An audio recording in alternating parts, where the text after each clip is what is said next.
Good morning everyone.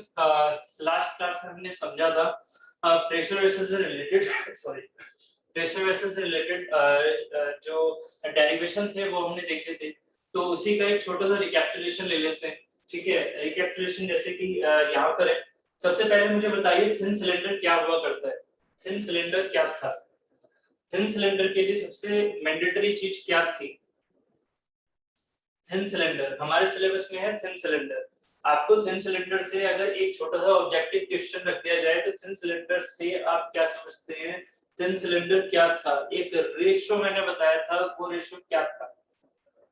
जल्दी से please reply कीजिए। dy t should be greater than और इक्वल टू 20। बहुत बढ़िया मीनाक्षी। dy t है ना, अगर ये होता इस r/t तो होता 10 से बड़ा। ठीक है, और d है मतलब डायमीटर और थिकनेस का जो रेशियो है वो 20 से बड़ा। ठीक है, ये चीज हमने समझ ली थी कि जितना ज्यादा थिकनेस कम होगा उतना ज्यादा डायमीटर और थिकनेस का रेशियो बढ़ेगा, क्योंकि जैसे जैसे आप थिकनेस को कम करोगे, एक पतली प्लेट को लेके बनाने की कोशिश करोगे। एक पतली प्लेट सोचो और एक मोटी प्लेट सोचो, उससे एक सिलेंडर बनाओ और दूसरी वाले से भी एक सिलेंडर बनाओ। आपको क्या दिखेगा अगर दोनों के आपने आउटर डायमीटर सेम माने हैं तो यहाँ पर क्या दिखने वाला है आपको कि जो टी है जितना ज्यादा बढ़ेगा उतना ज्यादा ये जो रेशियो है वो कम होगा। सो अगर हमें थिन सिलेंडर की बात करनी है, तो ये जो रेशियो है dy/t मतलब t जैसे जैसे कम होगा ये टोटल रेशियो बढ़ेगा। तो बस आपको वैल्यू याद रखनी थी, 20 था और बढ़ने का और घटने का सेंस किससे लिया जा रहा है? थिन सिलेंडर से। ठीक है, जो बढ़ने का और घटने का सेंस है वो लिया जा रहा है थिन सिलेंडर से। तो ऐसे ही अगर मैं थिक सिलेंडर की बात करूं तो थिक सिलेंडर के लिए था dy/t इज लेस देन 20। ठीक है, क्वेश्चन जो आएगा वो थिन सिलेंडर से रिलेट करेगा आपसे। ठीक है, आपसे थिक सिलेंडर के बारे में जनरली नहीं पूछा जाता है। ठीक है, एक ईएससी में आता है, मैकेनिकल में बस। ठीक, उसके बाद longitudinal joint, longitudinal failure, circumferential joint and circumferential failure. जल्दी से इसको क्विक रिवीजन ले लेते हैं। लॉन्गिट्यूडिनल जॉइंट क्या था? जल्दी से, लॉन्गिट्यूडिनल जॉइंट क्या था? लॉन्गिट्यूडिनल जॉइंट क्या था? लेंथ वाइज याद आ रहा है? लॉन्गिट्यूडिनल जॉइंट था हमारा लेंथ वाइज। अगर मैं इस फिगर की बात करूं, यहाँ पर ये, ठीक है, तो ये जो हमारे पास जॉइंट था जो लेंथ वाइज था उसे हमने बोला था longitudinal joint. This is the longitudinal joint. ठीक है, बट अगर मैंने इस लॉन्गिट्यूडिनल जॉइंट में अगर ये मैंने जोड़ दिया यहाँ पर ऐसे, ये एक दूसरा सिलेंडर यहाँ पर ऐसे जोड़ दिया, इस जॉइंट को हमने बोला था सर्कमफेरेंशियल जॉइंट। तो उम्मीद है आपको याद होगा। ठीक है, और ये फिर से मेरे पास क्या रहा? लॉन्गिट्यूडिनल जॉइंट, जो कि इस सिलेंडर को बनाता है। तो मुझे बताइए जल्दी से, लॉन्गिट्यूडिनल जॉइंट से आपको क्या मिलता है? लेंथ या रेडियस, लेंथ या डायमीटर? जल्दी से आंसर दीजिए। लॉन्गिट्यूडिनल से मिलता है आपको डायमीटर। देखिए दोनों में बहुत डिफरेंस था। ठीक है, जो छोटी सी वर्डिंग में कंफ्यूजन थी वो यही थी। लॉन्गिट्यूडिनल जॉइंट से मिलता है मुझे डायमीटर। ठीक है, जॉइंट लॉन्गिट्यूडिनल होगा बट मिलेगा क्या? डायमीटर। एक प्लेट थी, उस प्लेट को आपने रोल करके और एक सिलेंडर की फॉर्म दी थी। ठीक है, ऐसे ही मेरे पास अगर सर्कमफेरेंशियल जॉइंट की बात करूं तो जॉइंट मेरा सर्कमफेरेंशियल कहलाता है ये वाला। This is the circumferential joint. This is the circumferential joint. Failure अलग चीज है जबकि जॉइंट अलग चीज है। ठीक, this is the longitudinal joint. ठीक है, तो लॉन्गिट्यूडिनल जॉइंट दे रहा है मुझे डायमीटर, जबकि सर्कमफेरेंशियल जॉइंट दे रहा है मुझे लेंथ। सर्कमफेरेंशियल जॉइंट मुझे दे रहा है लेंथ। कितने भी बड़े बड़े पाइप, मतलब कितनी भी लेंथी पाइप लेके चलोगे आप, एक पाइप से दूसरे पाइप को जोड़ोगे तभी तो लेंथ बढ़ेगी। तो ये जो जोड़ हो रहा है ये कैसा है? आपका सर्कमफेरेंशियल जॉइंट। ठीक है, ये चीजें मैंने पहले भी आपको अच्छे समझा दी थी। ठीक है, उसके बाद बात कर रहे थे हम फेलियर की। ठीक है, उम्मीद है आपको याद होगा फेलियर। तो लॉन्गिट्यूडिनल फेलियर किसकी वजह से होगा? लॉन्गिट्यूडिनल फेलियर किसकी वजह से होगा? आंसर दो जरा, सीक्वेंस में जाओ। लॉन्गिट्यूडिनल फेलियर किसकी वजह से होगा? आपने सीधा सर्कमफेरेंस लिख दिया, बहुत बढ़िया, जो मैंने आपको लास्ट क्लास में समझा दिया था। बट एक्चुअल में कहां से जाएगा? लॉन्गिट्यूडिनल फेलियर किसकी वजह से होगा? लॉन्गिट्यूडिनल स्ट्रेन की वजह से। जो हम वो पुरानी कहानी पढ़ते थे सोम की स्टार्टिंग में, कि लॉन्गिट्यूडिनल फेलियर किसकी वजह से होगा? पहले क्या आएगा? पहले फोर्स लग रहा होगा। फोर्स किसका सेंस है यहाँ पर?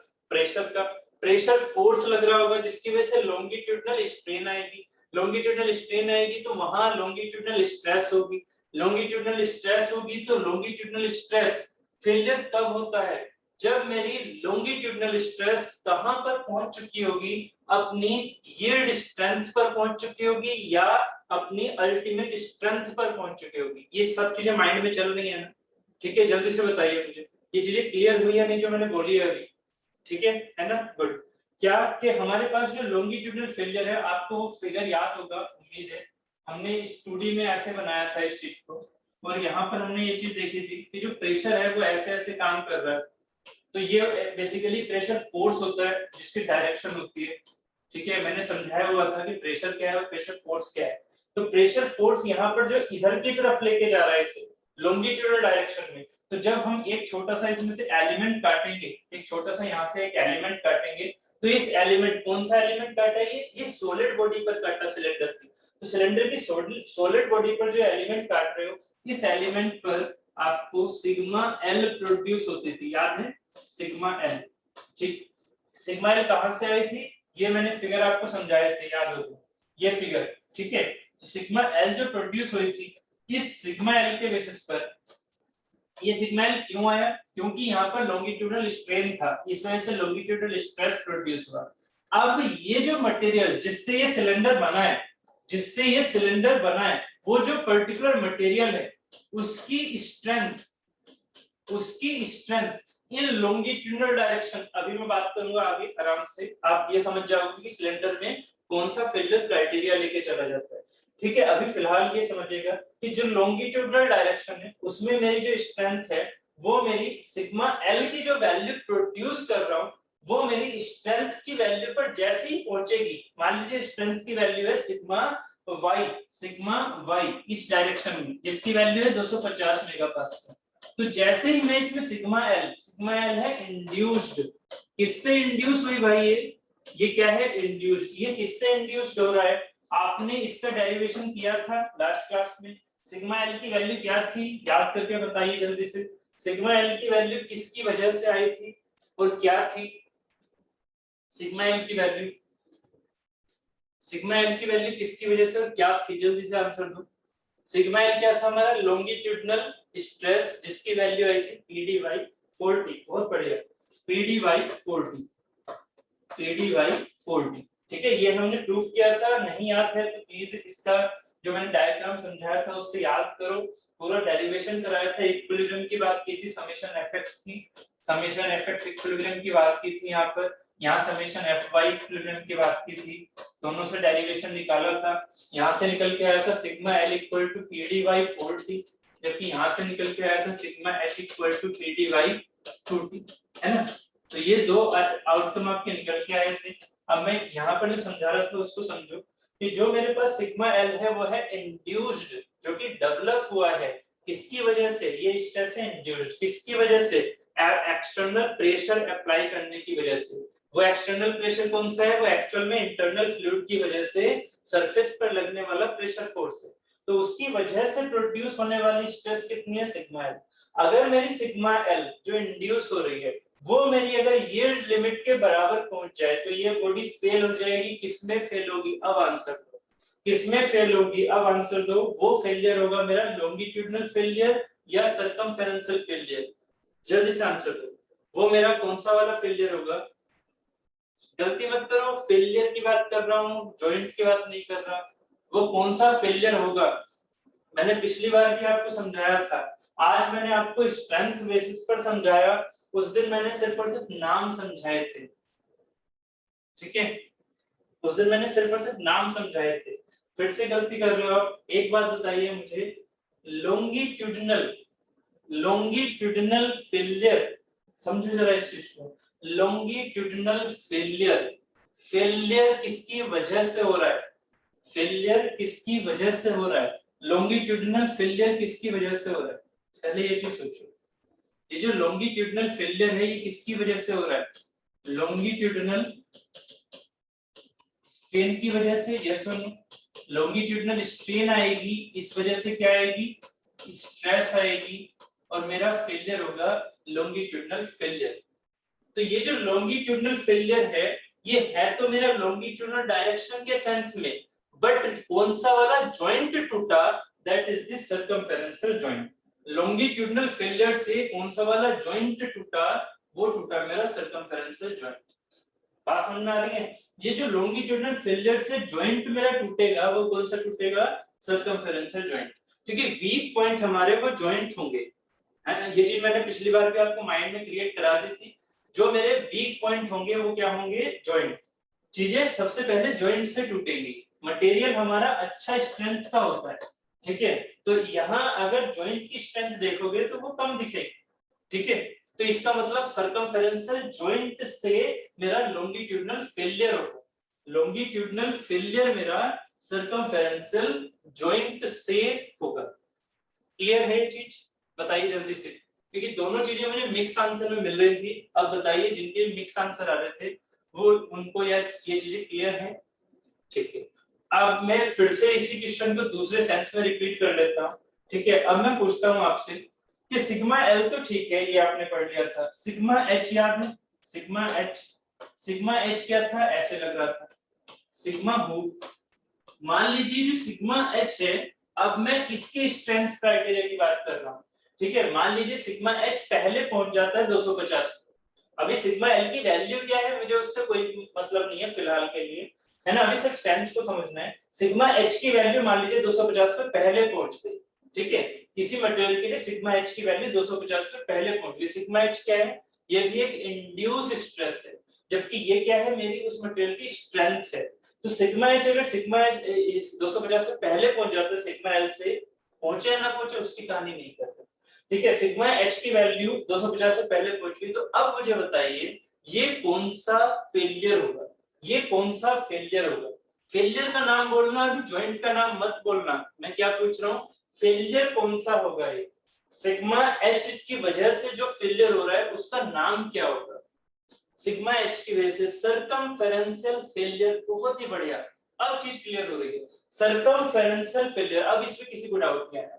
फेलियर कौन सा है, सर्कमफेरेंशियल फेलियर, है ना, या सर्कमफेरेंशियल या फिर हूप फेलियर। इसे हम क्या बोल सकते हैं, hoop failure also, hoop failure, ठीक है। ये हूप स्ट्रेस की वजह से फेल होता है, ठीक है। जबकि ये कौन से जॉइंट से टूटेगा, अब प्लीज आंसर दो जो मैं आप पूछ रहा हूँ, ये कौन से जॉइंट से टूटेगा। ये सर्कमफेरेंशियल फेलियर जो है ये रहा, ये कौन से जॉइंट से टूटेगा, ये टूटेगा लॉन्गिट्यूडनल जॉइंट से। बहुत बढ़िया, बस ये कंफ्यूजन अगर क्लियर हो गई तो बहुत ही बढ़िया है। अब एज ए डिजाइन इंजीनियर जब आप इंजीनियर बनोगे वहां पर, तो आप अब इसमें कभी कंफ्यूज नहीं होगे इस लैंग्वेज में, इस लैंग्वेज में। ये मैंने प्रैक्टिकली चीजें समझाने की कोशिश की है आपको, ठीक है। ये प्रैक्टिकली चीजें समझाने की कोशिश की है, जो न्यूमेरिकल आएगा वो यहाँ से नहीं आएगा। ये प्रैक्टिकल चीजें हैं, आपको कभी लाइफ में याद जरूर आएगी मेरी कि हाँ मैंने अगर कोई भी प्रेशर ये पर्टिकुलर पावर प्लांट बॉयलर इन सारी चीजों में अगर जाता है, ठीक है, और डिजाइन करता है, तो वो जरूर इन चीजों को याद करेगा कि लैंग्वेज में हमेशा कंफ्यूजन रहती है, ठीक है। तो लैंग्वेज में कंफ्यूजन नहीं रखनी है, स्लाइड को याद कर लेना, इस वीडियो के ये पार्ट याद कर लेना, ठीक है। अब हम चलते हैं जो हमारे एग्जांपल्स हैं, जो क्वेश्चंस आपके एग्जाम में आने वाले हैं, ठीक है, हम उनकी बात कर लेते हैं, ठीक है। तो उन दो जो हमारे पास रिलेशन है, इन रिलेशन को हमेशा याद रखिएगा। एक रिलेशन है हमारे पास sigma L equal to P D Y 4t, और एक रिलेशन है sigma H equal to P D by 2t। अब एक बात बताइए, अब मैं क्वेश्चन आपसे पूछ रहा हूं जो कि हमारे एग्जाम पॉइंट ऑफ व्यू से, सिलेंडर कौन से पर्टिकुलर डायरेक्शन में टूटेगा। मैं सिलेंडर की बात कर रहा हूं, ये पहले मैंने समझाया था आपको, ये चीज मैंने समझाई थी कि इसमें टूट जाए या इसमें टूट जाए। अब मैं पूछ रहा हूँ सिलेंडर कौन सी चीज में टूटेगा, ठीक है, कौन सी चीज में सिलेंडर टूटेगा। वो आपकी हुक फेलियर होगा, उसमें लॉन्गिट्यूडनल फेलियर होगा, लॉन्गिट्यूडनल फेलियर होगा या हुक फेलियर होगा, सोच के बताइए। ये चीजें मैंने आपको समझा रखी हैं, अगर इस चीज को रिलेट करोगे तो। ये दोनों ही चीजें क्या हैं, रियल में कहां प्रोड्यूस हुई हैं, ये चीजें दोनों रियल में कहां प्रोड्यूस हुई हैं, जरा इस चीज को देखो। ये दोनों चीजें रियल में यहाँ प्रोड्यूस हुई हैं। जरा इसमें से एक पॉइंट निकाल लो, आप अपने माइंड में से इसमें से एक पॉइंट निकालो जरा। ये हमेशा स्वयं को पॉइंट वाइज स्टडी किया करो, ठीक है, ये चीज मैं हमेशा तो नहीं रहूंगा ना आपके साथ, तो प्लीज ये चीजें ना अपने माइंड में लेके चलो, ठीक है। जो भी सब्जेक्ट पढ़ रहे हो आप डिजाइन से रिलेटेड, सब में पॉइंट वाइज स्टडी किया करो। तो ये जो है ये वाला पार्ट एक निकाल लो, जैसे वाटरमेलन को आप काटते हैं, ठीक है, ऐसे ही अपने सिलेंडर की शेप को एक को निकाल लिया, इसको निकाला, अलग से दिखा दो, ये चीज आपको ऐसी दिख रही है, ठीक है। अब क्या करो, इसको ऊपर से देखो ऐसे करके, यहाँ से देखो, रेज यहाँ से डालो इस पर ऐसे, ठीक है। तो ये कैसा दिखेगा आपको, ये दिखेगा कुछ ऐसा दिखेगा, ये फ्लैट ऑब्जेक्ट, ठीक है। अब मैं इसको यहाँ से देखते हुए, जब मैं इसे यहाँ से रेज डाल रहा था ऐसे, ठीक है, तो यहाँ से अब मैं इसके सामने से देख रहा हूँ, तो सामने से और देखते इसको, है ना, मतलब इसको मैंने जो ये चीज ये दिखी है ना, इसे मैंने 2D रख दिया, वो 3D दिख रहा है, ये 2D होती है। तो 2D में अब ये बताइएगा कि ये जो पॉइंट था इसके अंदर, जरा इन चीजों को बंद रखना अपने माइंड में, ठीक है, इस साइड से भी और इस साइड से। अब क्या करो, अंदर प्रेशर को क्रिएट करो, ठीक है, प्रेशर क्रिएट होगा तो अब इस एलिमेंट पर क्या होगा, जरा 3D में सोच सकते हो, 2D में सोच सकते हो, आपकी इच्छा है। 3D में क्या लग रहा होगा इस डायरेक्शन में, बताएगा कोई? ये एक फ्री एलिमेंट है, ये एक फ्री एलिमेंट है, उसके अंदर मतलब ये सॉलिड का मैंने एक छोटा सा एलिमेंट लिया, तो इसका फ्री बॉडी डायग्राम बनाऊंगा, तो इसका फ्री बॉडी डायग्राम कैसा दिखेगा, इसका 3D में फ्री बॉडी डायग्राम कैसा दिखेगा, ठीक है, इसका 3D में फ्री बॉडी डायग्राम ऐसा दिखेगा या नहीं, मुझे बस इसलिए नाम बताइएगा। ये क्या है, सिग्मा एल है या सिग्मा एच है, जल्दी से बता, जैसे सिग्मा एल या सिग्मा एच, ये है मेरा सिग्मा एल, बहुत बढ़िया, ये हो गया मेरा सिग्मा एल, तो यहाँ पर भी सिग्मा एल, ठीक है। अब ये जो इस साइड है वो क्या आ रहा होगा, सिग्मा एच, सिग्मा एच, यहाँ पर भी क्या आ रहा होगा, सिग्मा एच, समझ में आ रहा है? ये आपके जो पेरिफेरी है उसके अलोंग दिख रही होगी, जो सिग्मा एच है पेरिफेरी के अलोंग दिख रही होगी, क्योंकि ये एलिमेंट बहुत छोटे होते हैं, इसीलिए पॉइंट वाइज स्टडी है ना, एटलीस्ट 2 लेयर की, तो इसी के बेसिस पर ये चीज ऐसे दिख जाएगी, ये चीज ऐसे दिख जाएगी, फाइनली ये चीज ऐसे दिख रही है। तो अब देखो सिग्मा एल कहाँ दिख रहा होगा, ये दिख रहा है, और सिग्मा एच कहाँ दिख रहा होगा, ये दिख रहा है, ठीक है। अब आपके पास इसी पॉइंट पर, इस पॉइंट के जो प्रेशर की वैल्यू है वो सेम है ना, इस पॉइंट पर लगने वाले प्रेशर की वैल्यू सेम है, इस पॉइंट के रेस्पेक्टिव डायमीटर की वैल्यू सेम है, इस पॉइंट के रेस्पेक्टिव थिकनेस की वैल्यू सेम है ना, इनमें तो कोई डिफरेंस ही नहीं था, ठीक है। तो वैल्यू जो हमने निकाली थी वो क्या निकाली थी, सिग्मा एल की वैल्यू निकाली थी पी डी बाई 4t, जबकि इसकी वैल्यू निकाली थी सिग्मा एच की पी डी बाई 2t। तो हर चीज यहाँ पर सेम है, बस यहाँ 2 और 4 का डिफरेंस है। तो कौन सी चीज बड़ी हो गई, यहाँ से आपको साफ दिख रहा है कौन सी चीज बड़ी हो गई है, sigma H is greater than sigma L, sigma H is greater than sigma L. तो अब बताइए मैं इसका डिजाइन किसके बेसिस पर करूंगा, कौन सी चीज मेरी डिजाइन निकालने के लिए, मतलब इसका डायमीटर या थिकनेस निकालने के लिए सिलेंडर के लिए मैं कौन सी स्टडी लेके चलूंगा, मैं लॉन्गिट्यूडनल फेलियर को लेके चलूं या हूप फेलियर या सरकमफेरेंशियल फेलियर को लेके चलूं, बताइए कौन सा वाला मेरा डिजाइन पर्सपेक्टिव से लिया जाएगा। यार ऐसे ना किया करो, मैंने आपको कोशिश तो की है कि ठीक से समझाने की,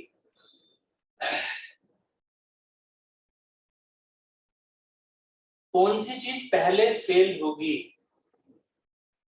ये एलिमेंट है भाई, ये एलिमेंट है, मुझे लग रहा है 7 दिन का गैप ना बहुत ज्यादा तगड़ा हो गया आपके लिए। ये जो है ये एलिमेंट है, ये एलिमेंट क्या है, एक अपने आप में एक इंसान है। अब उस इंसान पर आपने दोनों साइडों से फोर्स लगा रखी है, ये जो है मेरी, ये क्या होती है, ये पर्टिकुलर इंड्यूस हो रही है, ठीक है, ये पर्टिकुलर इंड्यूस हो रही है। अब इस मटेरियल की स्ट्रेंथ क्या है, इसकी स्ट्रेंथ क्या है, स्ट्रेंथ है मेरे लॉन्गिट्यूडनल जॉइंट, प्लीज अभी जॉइंट वर्ड यूज मत करो, जॉइंट से गड़बड़ हो जाएगा, ठीक है ऋतिक, अभी जॉइंट यूज मत करो, अभी सिर्फ और सिर्फ ये बताइए कि कौन से वाले चीज में वो फेल होगा, सिग्मा एल में या सिग्मा एच में, है ना, क्योंकि जॉइंट फिर उल्टा हो जाता है। तो हाँ, अभी मैं आपसे बात कर रहा था कि अगर मैं आपसे कहता हूं कि एक पर्टिकुलर इंसान है, ठीक है, इस इंसान पर आपने इधर से फोर्सेस लगाई और इधर से फोर्सेस लगाई, अब इसकी अपनी इंसान की कैपेसिटी क्या है, अपनी इस इंसान की कैपेसिटी क्या है? कैपेसिटी है 250 मेगापास्कल झेलना। कौन सी चीज 250 पर, कौन सी चीज 250 पर पहले पहुंच रही है? कौन सी चीज 250 पर पहले पहुंच रही है? कौन सी चीज 250 पर पहले पहुंच रही है? हुप स्ट्रेस या लॉन्गिट्यूडनल स्ट्रेस? सिग्मा एच, ठीक है। तो अगर मेरी सिग्मा एच पहले पहुंच रही है, ठीक है, अगर सिग्मा एच मेरी जो हुप स्ट्रेस है वो मेरी हुप स्ट्रेस पहले पहुंच रही है, तो क्रिटिकल वैल्यू कौन सी? क्रिटिकल वैल्यू कौन सी? क्रिटिकल वैल्यू कौन सी? Hoop stress. क्रिटिकल वैल्यू कौन सी? हुप स्ट्रेस, क्योंकि हुप स्ट्रेस मेरा 250 को पहले अचीव कर लेता है, ठीक है। तो जो सिलेंडर का डिजाइन होगा, जो सिलेंडर का डिजाइन होगा वो कौन से बेसिस पर होगा? हुप के बेसिस पर। जो सिलेंडर का डिजाइन होगा वो किसके बेसिस पर होगा? हुप स्ट्रेस के बेसिस पर। जबकि इसमें कौन सा फेलियर होगा, मतलब कौन सा वाला जॉइंट फेल करेगा? जॉइंट फेल कौन सा करेगा? अब यहां से आपको प्रैक्टिकल चीज समझ में आ जाएगी, कौन सा इसमें जॉइंट फेल कर रहा है, कौन सा जॉइंट फेल कर रहा है? लॉन्गिट्यूडनल। तभी आप जनरली क्या देखते हैं पाइप में, आप रियल पर्सपेक्टिव में पाइप जो होते हैं, ठीक है, पाइपलाइन, उसमें पाइपलाइन में फेलियर कैसा देखते हैं, क्रैक कैसे देखते हैं? आप क्रैक ऐसी देखते हैं, ये पाइप मान लो, आप क्रैक ऐसी देखते हैं या फिर क्रैक आप ऐसे देखते हैं? जल्दी से आंसर दीजिएगा थोड़ा सोच के, या क्रैक ऐसे देखते हैं? कौन सा वाला फिगर सही है, 1 और 2?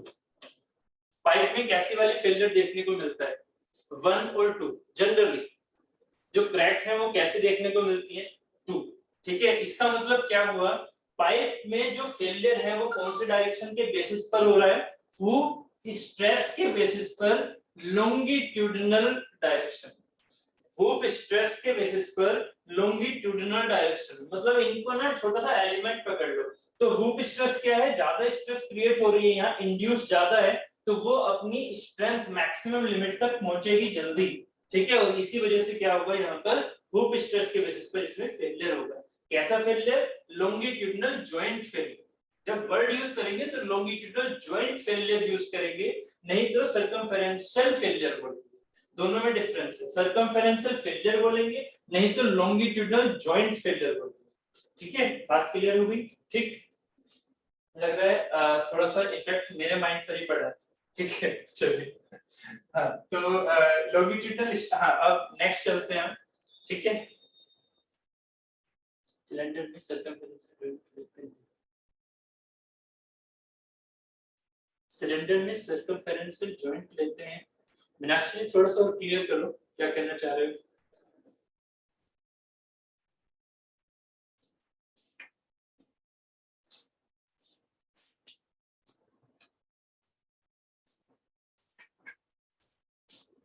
अच्छा, गैस सिलेंडर में सर्कमफेरेंशियल जॉइंट उस बेसिस पर नहीं है, वो एक्चुअली क्या होता है अभी बताता हूं।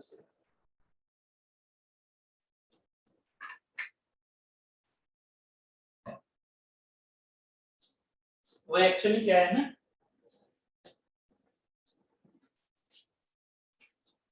जो वेल्डिंग होती है, जो वेल्डिंग होती है, ठीक है, वेल्डिंग, तो वो कास्टेड पार्ट की होती है। हम पहले कास्टेड पार्ट करते हैं, आई थिंक आप सिविल से हैं, हम क्या करते हैं उसे कास्टेड पार्ट में बनाते हैं। पहले ऊपर वाला पार्ट बनाते हैं जिसमें नोक वगैरह कंप्लीट होती है हमारी, और एक होता है नीचे वाला पार्ट, ठीक है। ये दोनों अलग से कास्ट किए जाते हैं और उन कास्टेड पार्ट को फिर वेल्ड किया जाता है, समझ रहे हो, उन कास्टेड पार्ट को वेल्ड किया जाता है। इस वजह से हमारे पास वो पार्ट इस तरह से लिया जाता है, वो जो हमने वेल्डिंग मतलब जो आप कह रहे हो ना कि सर्कमफेरेंशियल जॉइंट लिया जाता है, वो बेसिकली वेल्डिंग पार्ट है। ये कास्टेड पार्ट इजी कौन से होते हैं, जब आप कास्टिंग पढ़ते हैं मैकेनिकल स्टूडेंट तब आप समझेंगे। ये कास्टेड पार्ट हमारे इजी हैं, जो नीचे वाला बॉटम पार्ट बना दिया और ऊपर वाला बना दिया, उन दोनों को वेल्डिंग से जोड़ दिया जाता है, तो वो हमारा गैस सिलेंडर प्रोड्यूस हो जाता है, बन जाता है, ठीक है। बात क्लियर है। और जितना ज्यादा हमारा स्क्वायर शेप का होगा, जो हमारे सिलेंडर होते हैं, वो सिलेंडर हमारे बहुत ज्यादा लेंथी नहीं होते, ठीक है। उसमें भी आप मीनाक्षी देखिएगा वो बहुत ज्यादा लेंथी नहीं होते, वो बहुत ही मतलब एक तरह से स्क्वायर शेप की तरह होते हैं, ऐसा नहीं कि बहुत ज्यादा लेंथी है, ठीक, तो वहां पर भी हमारे लिए जो ये वेल्डेड पार्ट है उसमें हम इतनी ज्यादा स्ट्रेंथ देते हैं कि दिक्कत ना हो, ठीक है, क्योंकि अगर हमारा जो पूरे सिलेंडर का सबसे वीक पॉइंट होता है वो वही वेल्डेड पार्ट होता है, ठीक है, घर में आप देखिएगा वही वेल्डेड पार्ट जो कि बीच में आ रखा है ना, वही वेल्डेड पार्ट हमारा सबसे ज्यादा वीक पार्ट होता है यहाँ वाला, ये वाला। तो आपको इसी को डिजाइन देनी पड़ती है, आपको इसी को स्ट्रेंथ देनी पड़ती है इतनी कि ये इसके अंदर के प्रेशर को झेल सके जो हम इसके अंदर प्रोड्यूस कराते हैं, ठीक है। बाकी सिलेंडर की मटेरियल तो काफी अच्छी कैपेसिटी के होते हैं, ठीक है, ये जो मटेरियल है ये काफी अच्छी कैपेसिटी का होगा, बस ये चीज हमारी जो डिजाइन बेसिस पर है वो इसके ऊपर किया जाता है, ठीक, आगे चलें, ठीक है, मीनाक्षी क्लियर हुआ, आगे चलें। हाँ, तो हम बात कर रहे थे, अब यहाँ तक उम्मीद है समझ में आ गया है, ठीक है, ये पॉइंट समझ में आ गया, सिग्मा एल सिग्मा एच के बारे में जो बातें कर रहे हैं। तो सिलेंडर कौन से बेसिस पर डिजाइन किया जा रहा है, सिलेंडर डिजाइन किया जा रहा है, ये चीज लिख ले, सिलेंडर डिजाइन किया जा रहा है मतलब वो सिग्मा एच के बेसिस पर, sigma H is the critical stress, sigma H is the critical stress, और इसके बेसिस पर ही डिजाइन किया जाता है। इसका मतलब जब आप इस प्रेशर वेसल का क्वेश्चन कर रहे होंगे तो वहां पर सिग्मा एच को लेके PD Y 2t equal to sigma permissible लेना है, गलती मत करना। सिग्मा परमिसिबल अगर एफओएस से भी क्वेश्चन दे रखा है तो सिग्मा यील्ड अपॉन में FOS equal to sigma permissible बराबर क्या होगा, पी डी बाई 2t ना कि पी डी बाई 4t। अगर पी डी बाई 4t ले लोगे तो आंसर गड़बड़ हो जाएगा, ठीक है, आपको लेना है P D by 2t। Clear हो गया सभी को, कोई दिक्कत तो नहीं आएगी, एक क्वेश्चन अभी कराऊंगा अभी आगे ऐसा, ठीक है, आगे चलिए, ठीक है। अब हम चलते हैं लॉन्गिट्यूडनल स्ट्रेन या फिर हुप स्ट्रेन की तरफ। अब कुछ स्ट्रेन से रिलेटेड क्वेश्चन आते हैं उनको देखिए, उम्मीद है पॉइंट निकालना है, पॉइंट की एनालिसिस करना समझ में आ रहा है, ठीक है। तो जो हमारे पास पॉइंट है, ये जो हमने यहाँ पर ऐसे निकाला था ये पॉइंट, तो इसको हम ऐसे देख सकते हैं, ऐसे थोड़ा माइंड में ऐसा रखा कर, क्यों, क्योंकि आप इससे याद रखोगे सिग्मा एच बड़ा होता है, ये फिगर ना थोड़ा सा ऐसे रखना अपने माइंड में, जिससे कि आपको समझ में आ जाए सिग्मा एच बड़ा होता है, सिग्मा एल छोटा होता है। लॉन्गिट्यूडनल डायरेक्शन ऐसे रेक्टेंगल को कट नहीं रखना है, रेक्टेंगल को ऐसे हॉरिजॉन्टली नहीं रखना है, कैसे रखना है, वर्टिकली। तो वर्टिकली से याद रहेगा हुक स्ट्रेस बड़ी होती है, लॉन्गिट्यूडनल स्ट्रेस छोटी होती है, ठीक है। तो अगर ये चीज ऐसे सॉरी अगर ये चीज ऐसे जा रही है तो जो मेरी लॉन्गिट्यूडनल स्ट्रेन है, जो कि जिसे मैं माइनर प्रिंसिपल स्ट्रेन बोलूंगा, ठीक है, माइनर क्यों बोलूंगा, क्योंकि इस डायरेक्शन में क्या है हमारा स्ट्रेस कम है। अब एक बात बताइए इन्हें प्रिंसिपल स्ट्रेन क्यों बोल सकता हूं मैं, क्योंकि यहाँ पर प्रेशर वेसल के अंदर यहाँ एक ऐसी कंडीशन आपको देखने को मिल रही है जिसमें शियर स्ट्रेस नहीं है, जिसमें टाउ की वैल्यू 0 है, इस वर्टिकल प्लेन या इस हॉरिजॉन्टल प्लेन पर टाउ की वैल्यू क्या है, 0 है, जबकि सिग्मा एक्स और सिग्मा वाई है। प्रिंसिपल स्ट्रेस वाला चैप्टर मत भूल जाना, यहाँ सिग्मा एक्स क्या है, सिग्मा एल, यहाँ सिग्मा वाई क्या है, सिग्मा एच, याद है, ठीक है। जनरली मैंने आपसे कहा था उस टाइम पर भी जब सिग्मा एक्स और सिग्मा वाई दिखाया करता था मैं किसी एलिमेंट पर, तो जनरली प्रैक्टिकली मैं सिग्मा वाई को नहीं दिखा पाता था, याद आ रहा है, प्रैक्टिकली सिग्मा वाई को नहीं दिखा पाता था, मैं सिर्फ और सिर्फ टाउ दिखा पाता था, मोमेंट लगा के या ट्विस्टिंग लगा के या शियर फोर्स लगा के, ये मैं सिर्फ टाउ और सिग्मा एक्स दिखा सकता था, एक्सियल फोर्स लगाने पर भी सिग्मा एक्स से दिखता, सिग्मा वाई कभी नहीं दिखा था रियल में। अब रियल एग्जांपल समझ में आ रहा है, pressure vessel is the real example for the sigma Y and sigma X, ठीक है। तो सिग्मा एक्स और सिग्मा वाई दोनों में दिख रहा है, जबकि यहाँ टाउ नहीं है, बट क्या इसमें शियर स्ट्रेस नहीं होगी, प्लीज आंसर दो, क्या इस पूरी बॉडी पे शियर स्ट्रेस नहीं होगी, इस पूरी बॉडी में शियर स्ट्रेस होगी या नहीं होगी, प्लीज आंसर दो। बॉडी कहाँ है, माइंड में चल रही है ना, बॉडी है ये रही, बॉडी ये रही, इस बॉडी में क्या शियर स्ट्रेस नहीं होगी, होगी, कहाँ होगी, कहाँ होगी, क्या वो ये वाले प्लेन पर होगी जो मैंने वर्टिकल प्लेन काटे या हॉरिजॉन्टल प्लेन काटे, नहीं, ठीक है, ये किसी एक पर्टिकुलर एंगल पर होगी, है ना, ये जो हम प्लेन काट रहे हैं, ये जो एंगल पर प्लेन कट रहे हैं ऐसे, ये जो एंगल पर प्लेन कट रहे हैं, इन एंगल वाले पर टाउ की वैल्यू कुछ ना कुछ होगी किसी और प्लेन पर, वेरी गुड पर्सन, ठीक है। तो ये जितने भी हम अलग अलग प्लेन काटेंगे, फिर से वही प्रिंसिपल स्ट्रेस वाला चैप्टर स्टार्ट हो गया। देखो फिर से प्रिंसिपल स्ट्रेस वाला, थीटा चेंज करोगे शियर स्ट्रेस की वैल्यू आएगी। कहां से निकालोगे चैप्टर 6 से, प्रिंसिपल स्ट्रेस कंबाइंड स्ट्रेसेस, आराम से निकल जाएगा, फॉर्मूला आपको पहले ही पता है, कोई दिक्कत नहीं आएगी। ठीक है, तो यहां से अगर मैं आपसे कहता हूं पहले स्ट्रेन निकालना सीख लो, फिर मैं शियर स्ट्रेस के बारे में बता दूंगा। तो पहले स्ट्रेन कौन सी होगी, ये कौन से प्लेन बन चुके हैं मेरे, सिग्मा एल और सिग्मा एच वाले प्रिंसिपल प्लेन। क्यों, क्योंकि वो प्रिंसिपल प्लेन की डेफिनेशन क्या थी, जहां शियर स्ट्रेस 0 थी। तो सिग्मा एल और सिग्मा एच हमारे लिए क्या हो गए, प्रिंसिपल प्लेन्स। तो माइनर प्रिंसिपल प्लेन में जो इस वाले डायरेक्शन में हमारी स्ट्रेन है, उसे मैं क्या लिख सकता हूं, एप्सिलॉन 2। एप्सिलॉन 2 क्योंकि एप्सिलॉन 2 से हम छोटे वैल्यू से लेके चलते हैं माइनर। तो एप्सिलॉन 2 की वैल्यू क्या होगी, जरा आंसर दो। इस मटेरियल का यंग्स मॉडुलस क्या है, E है। इस मटेरियल का यंग्स मॉडुलस E है। तो देखते हैं इसके एप्सिलॉन 2 की वैल्यू क्या लिखोगे आप। एप्सिलॉन 2 की वैल्यू क्या होगी, क्या ये होगी सिग्मा L अपॉन E, मुझे आंसर दीजिएगा, सिग्मा L अपॉन E, क्योंकि इस डायरेक्शन में sigma L upon E minus में mu times of sigma H upon E, yes और नो, माइनस में mu times of sigma H upon E, yes और no, बस ये बता दो मुझे, पहले ये समझ में आया है, ये चीज चैप्टर 2 से करते हुए आ रहे हैं। ठीक है, कोई दिक्कत है तो बताओ, ये समझ में आया है नहीं। मैंने आपसे ये पूछा है एप्सिलॉन 2 इक्वल टू दिस, अभी मुझे सिर्फ 2 का आंसर आया, प्लीज बता दो भाई, याद है, आया, ठीक है, समझ में आ गया, ठीक है, गुड। अगर ये चीज याद है आपको तो अब कोई दिक्कत नहीं है, ठीक है, नहीं मान के चल रहा हूँ ये चीज याद है, समझ में आ रखा है आपको। ठीक है, तो सिग्मा एल की वैल्यू फिर से वही लिख दो, पीडी अपॉन 4टीई minus mu times of PD upon 2टीई। ठीक है, तो यहां से क्या करो, पीडी अपॉन 4टीई कॉमन ले लो, क्या बच जाएगा, यहां से 1 माइनस 2 से मल्टीप्लाई कर दो, 2 से डिवाइड कर दो, 1 माइनस 2। ये फॉर्मूला याद रखना, दिस इज द एप्सिलॉन 2 या एप्सिलॉन लॉन्गिट्यूडिनल, ऐसे बोल सकते हैं इसे, लॉन्गिट्यूडिनल डायरेक्शन में कितनी स्ट्रेन। ठीक है, ठीक है, ये फॉर्मूला प्लीज याद रखना, ये फॉर्मूले से डायरेक्टली क्वेश्चन पूछे जाते हैं आपसे, इस फॉर्मूले से। ठीक है, इस फॉर्मूले से डायरेक्टली क्वेश्चन पूछे जाते हैं। ठीक,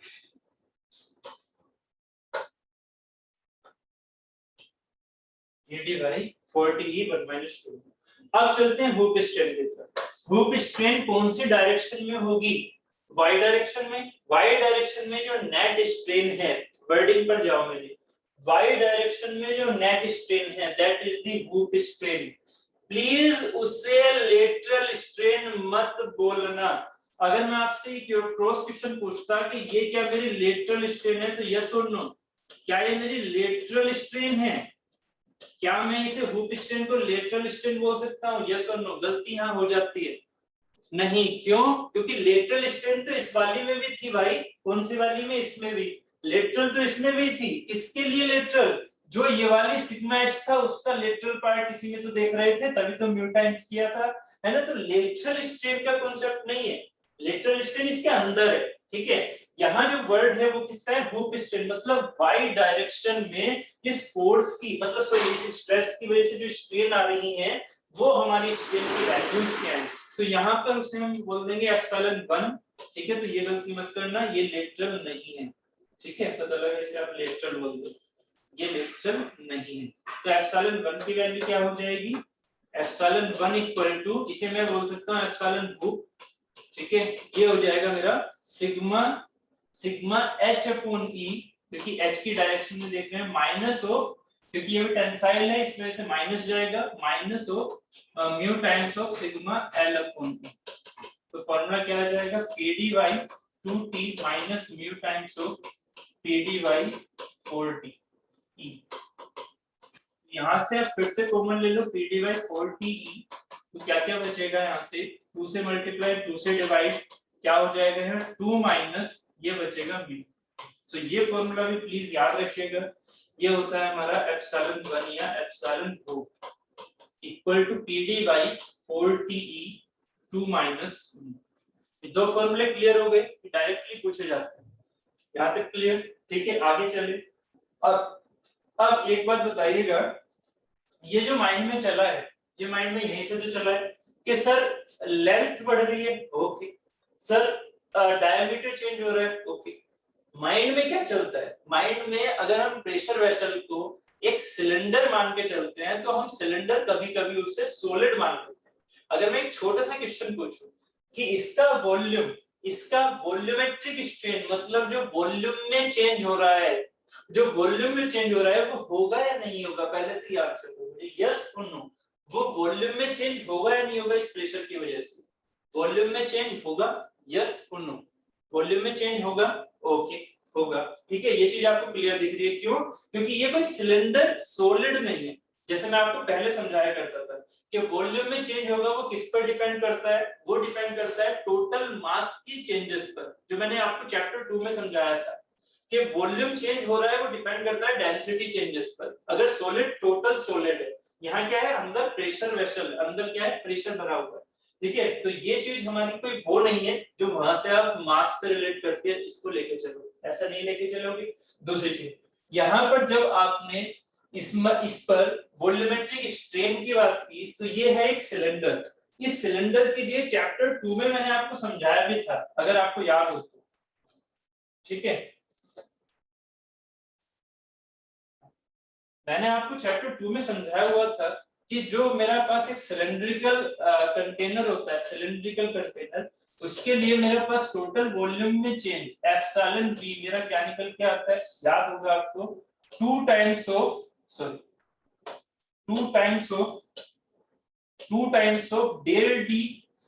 del d divided by d and plus del l divided by l। याद आ रहा है? ये चीज याद आ रही है? Del l by l plus 2 times of del d by d, ठीक है, ठीक है। अब यही जो चीज है, अब मुझे बताइएगा, क्या मैं एप्सिलॉन v की डायरेक्टली वैल्यू यहां से नहीं लिख सकता सिलेंडर से? मैंने आपसे कहा भी था उस टाइम, चैप्टर 2 में मैंने दोनों रिलेशन समझाए थे कि वो रिलेशन का यूज प्रेशर वेसल में करूंगा, तो उन रिलेशन का डेरिवेशन मैंने वहीं पर छोड़ दिया, अब सीधा मैंने उनका आउटकम यूज किया। तो सिलेंडर के लिए अगर एप्सिलॉन v की बात करी जाए तो डेल l अपॉन l की वैल्यू क्या हो गई, जो मेरा लॉन्गिट्यूडनल चेंज हो रहा है, मतलब epsilon longitudinal and plus 2 times of, इसको क्या बोलूंगा, एप्सिलॉन हूप, इसे क्या बोलूंगा, एप्सिलॉन हूप, ठीक है। सो यहाँ एप्सिलॉन v की वैल्यू क्या निकल के आ जाएगी, एप्सिलॉन v जो वैल्यू भी निकाली थी उनको रख लो, e dy 4te, यहाँ ये 1 माइनस 2 म्यू है, plus 2 times of e dy 4te, यहाँ ये 2 माइनस म्यू है। इसको अगर जब आप सोल्व करोगे तो फाइनल निकल के आएगा e dy 4te 5 minus 4 mu. ये आप जब इसे सोल्व करोगे तो निकल के आएगा, ठीक है। तो ये फाइनल आउटकम याद रखिएगा, this is the volumetric strain, this is the volumetric strain of a particular cylindrical container or cylindrical pressure vessel, ठीक। तो ये वैल्यू हमारी 5 माइनस 4 म्यू से निकल के आती है, ठीक है। अभी मैं जो आपको फिजिकली थोड़ा समझाना चाह रहा था इसमें, वो ये वाली चीज है। क्या मैंने आपसे कहा कि यहाँ पर आप अपने माइंड में जो लेके चलते हो वॉल्यूम में चेंज, वो कैसा दिखेगा, वो दिखेगा हमारा लेंथ में भी चेंज हो रहा है, ठीक है, समझिएगा उसको, लेंथ में भी इंक्रीमेंट है, डायामीटर में भी इंक्रीमेंट है। स्टूडेंट कभी कभी गलती कर देते हैं कि वो ये तो सोचते हैं कि लेंथ में इंक्रीमेंट हो रहा है, लॉन्गिट्यूडनल स्ट्रेन है, तो लेटरली वो क्या हो रहा होगा, कॉन्ट्रैक्ट हो रहा होगा, ऐसा कभी कभी सोच लिया जाता है। तो प्लीज, ये प्रेशर वेसल है जिसके अंदर प्रेशर है, जिसके अंदर प्रेशर है, लेटरल स्ट्रेन से कंफ्यूजन में आ जाते हो आप, इसीलिए मैं आपसे बार बार बोल रहा हूं, लेटरल स्ट्रेन ये नहीं होती है, ये नहीं होती है लेटरल स्ट्रेन। तो प्लीज ये बार बार बोल रहा हूं, बार बार बोल रहा हूं कि यहाँ पर जब आप इसको लॉन्गिट्यूडनल अपने माइंड में सोचोगे, तो जैसे मैं बैलून के बारे में बोलता था ना कि होली वाला जो बैलून होता है उसे खींचोगे तो लिटरली ये दबेगा, ठीक है, तो वो चीज यहाँ नहीं सोचनी है ना, वो चीज इस एलिमेंट के लिए सोचनी है, वो चीज इस एलिमेंट के लिए सोचनी है, बट वो चीज टोटल प्रेशर वेसल के लिए नहीं सोचनी है। टोटल प्रेशर वेसल का वॉल्यूम क्या हो रहा है, चेंज, और जनरली क्या होगा, इंक्रीज। अगर प्रेशर इंक्रीज कर रहा है तो यहाँ पर प्रेशर वॉल्यूम क्या होगा, इंक्रीज। यस और नो? क्योंकि वैल्यू से आप सीधा निकाल सकते हो। अगर प्रेशर मेरा पॉजिटिव है मतलब प्रेशर मेरा अंदर से एक्सटर्नल प्रेशर में जो है, मतलब इंटरनल जो प्रेशर है जो कि सरफेस पर लग रहा है, सरफेस के लिए वो एक्सटर्नली कहा जाता है। तो जो हमारे पास प्रेशर लग रहा है वो value positive, D positive, T positive, E positive, mu की वैल्यू 0.5 से छोटी होती है, इसका मतलब एप्सिलॉन भी हमेशा क्या आएगा, 1 से बड़ा। इसका मतलब वॉल्यूम हमेशा क्या होता है, प्रेशर वेसल का इंक्रीज, अगर प्रेशर आप अंदर से बढ़ाते हो, अगर प्रेशर आप अंदर से बढ़ाते हो। ठीक है, एक छोटी सी कंडीशन हो सकता है कुछ स्टूडेंट ये चीज ना सोच रहे हो, बट उन्होंने अगर एफएम पढ़ा होगा तो प्रेशर के बारे में उन्हें पता होगा। मैं क्या कहता हूं हमेशा, ये जो प्रेशर है, ये प्रेशर की वैल्यू क्या है, this is the gauge pressure और this is the absolute pressure. मुझे इसका आंसर दोगे? दिस इज द एब्सोल्यूट और गेज प्रेशर। मैंने एक्चुअली ये एफएम के ऊपर छोड़ दिया था कि एफएम आपने पढ़ा हुआ होगा तो आपको समझ में आ रहा होगा। प्रेशर यहाँ गेज प्रेशर है या एब्सोल्यूट प्रेशर है, this is the P. P is the gauge pressure और एब्सोल्यूट। प्लीज जल्दी से आंसर दीजिए सभी, मुझे दो ही आंसर आए, गेज प्रेशर है या फिर एब्सोल्यूट प्रेशर है? गेज।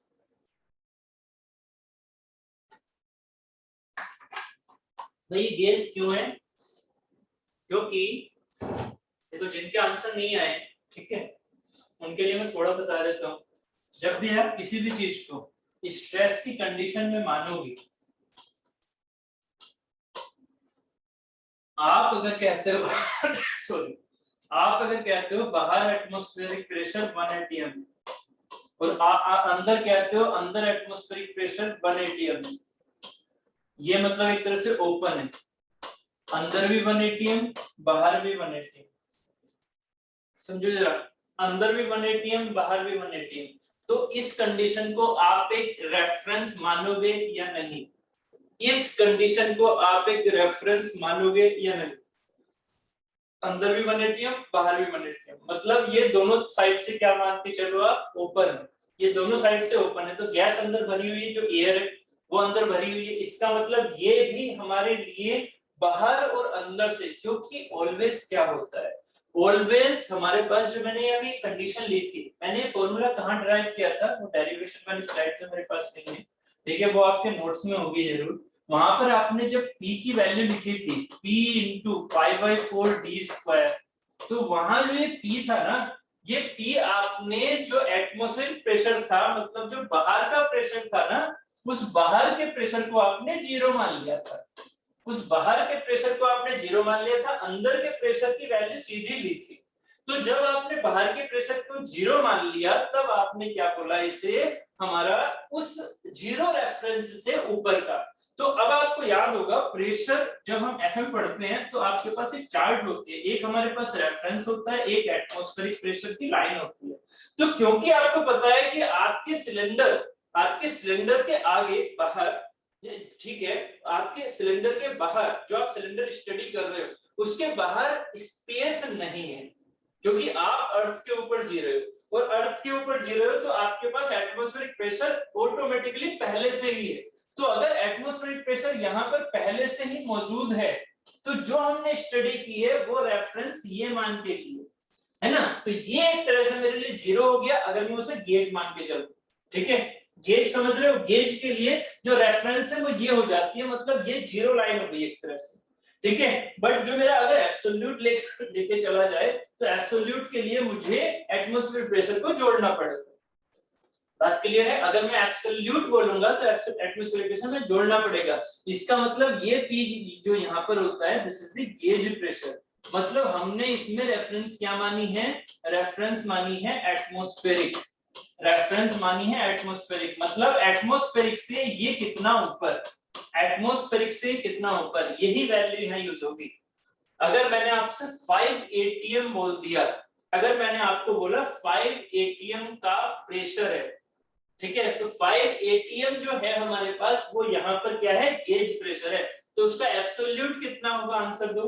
अगर मैं आपसे कहता हूं इसके अंदर 5 atm गेज है, तो एब्सोल्यूट कितना होगा, एब्सोल्यूट कितना होगा, 5 एटीएम अगर गेज है तो एब्सोल्यूट कितना होगा?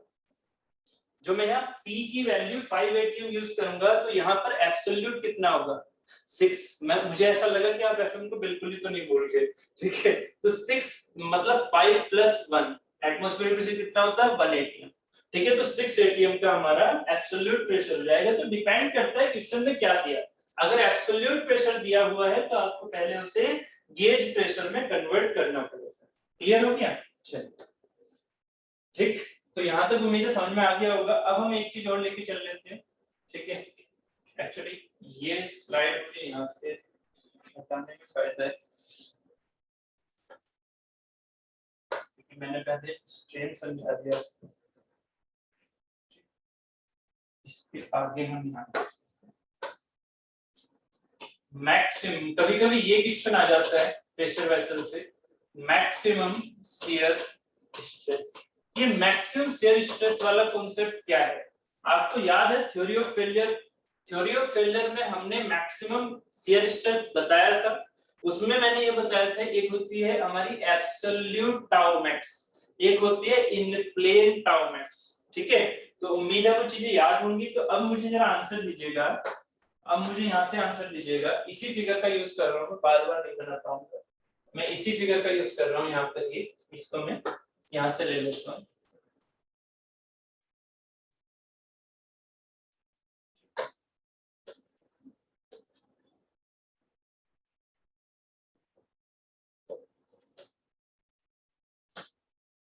अब मुझे यहाँ पर बताइएगा, इस फिगर को मैं निकाल के ऐसे दिखा सकता हूँ, आपको याद होगा मैंने इसको ऐसे निकाल दिया था। तो यहाँ पर ये क्या लग रही है? सिग्मा एल, ये लग रही है सिग्मा एच, ठीक है? ये सिग्मा एच, ये चीज यहाँ पर लग रही थी, आपको याद है, मैंने फिगर में समझाया था। तो अब मुझे बताइएगा यहाँ पर टाउ मैक्स की वैल्यू क्या है? जब भी टाउ मैक्स निकालो आपके माइंड में प्लेन चलने चाहिए।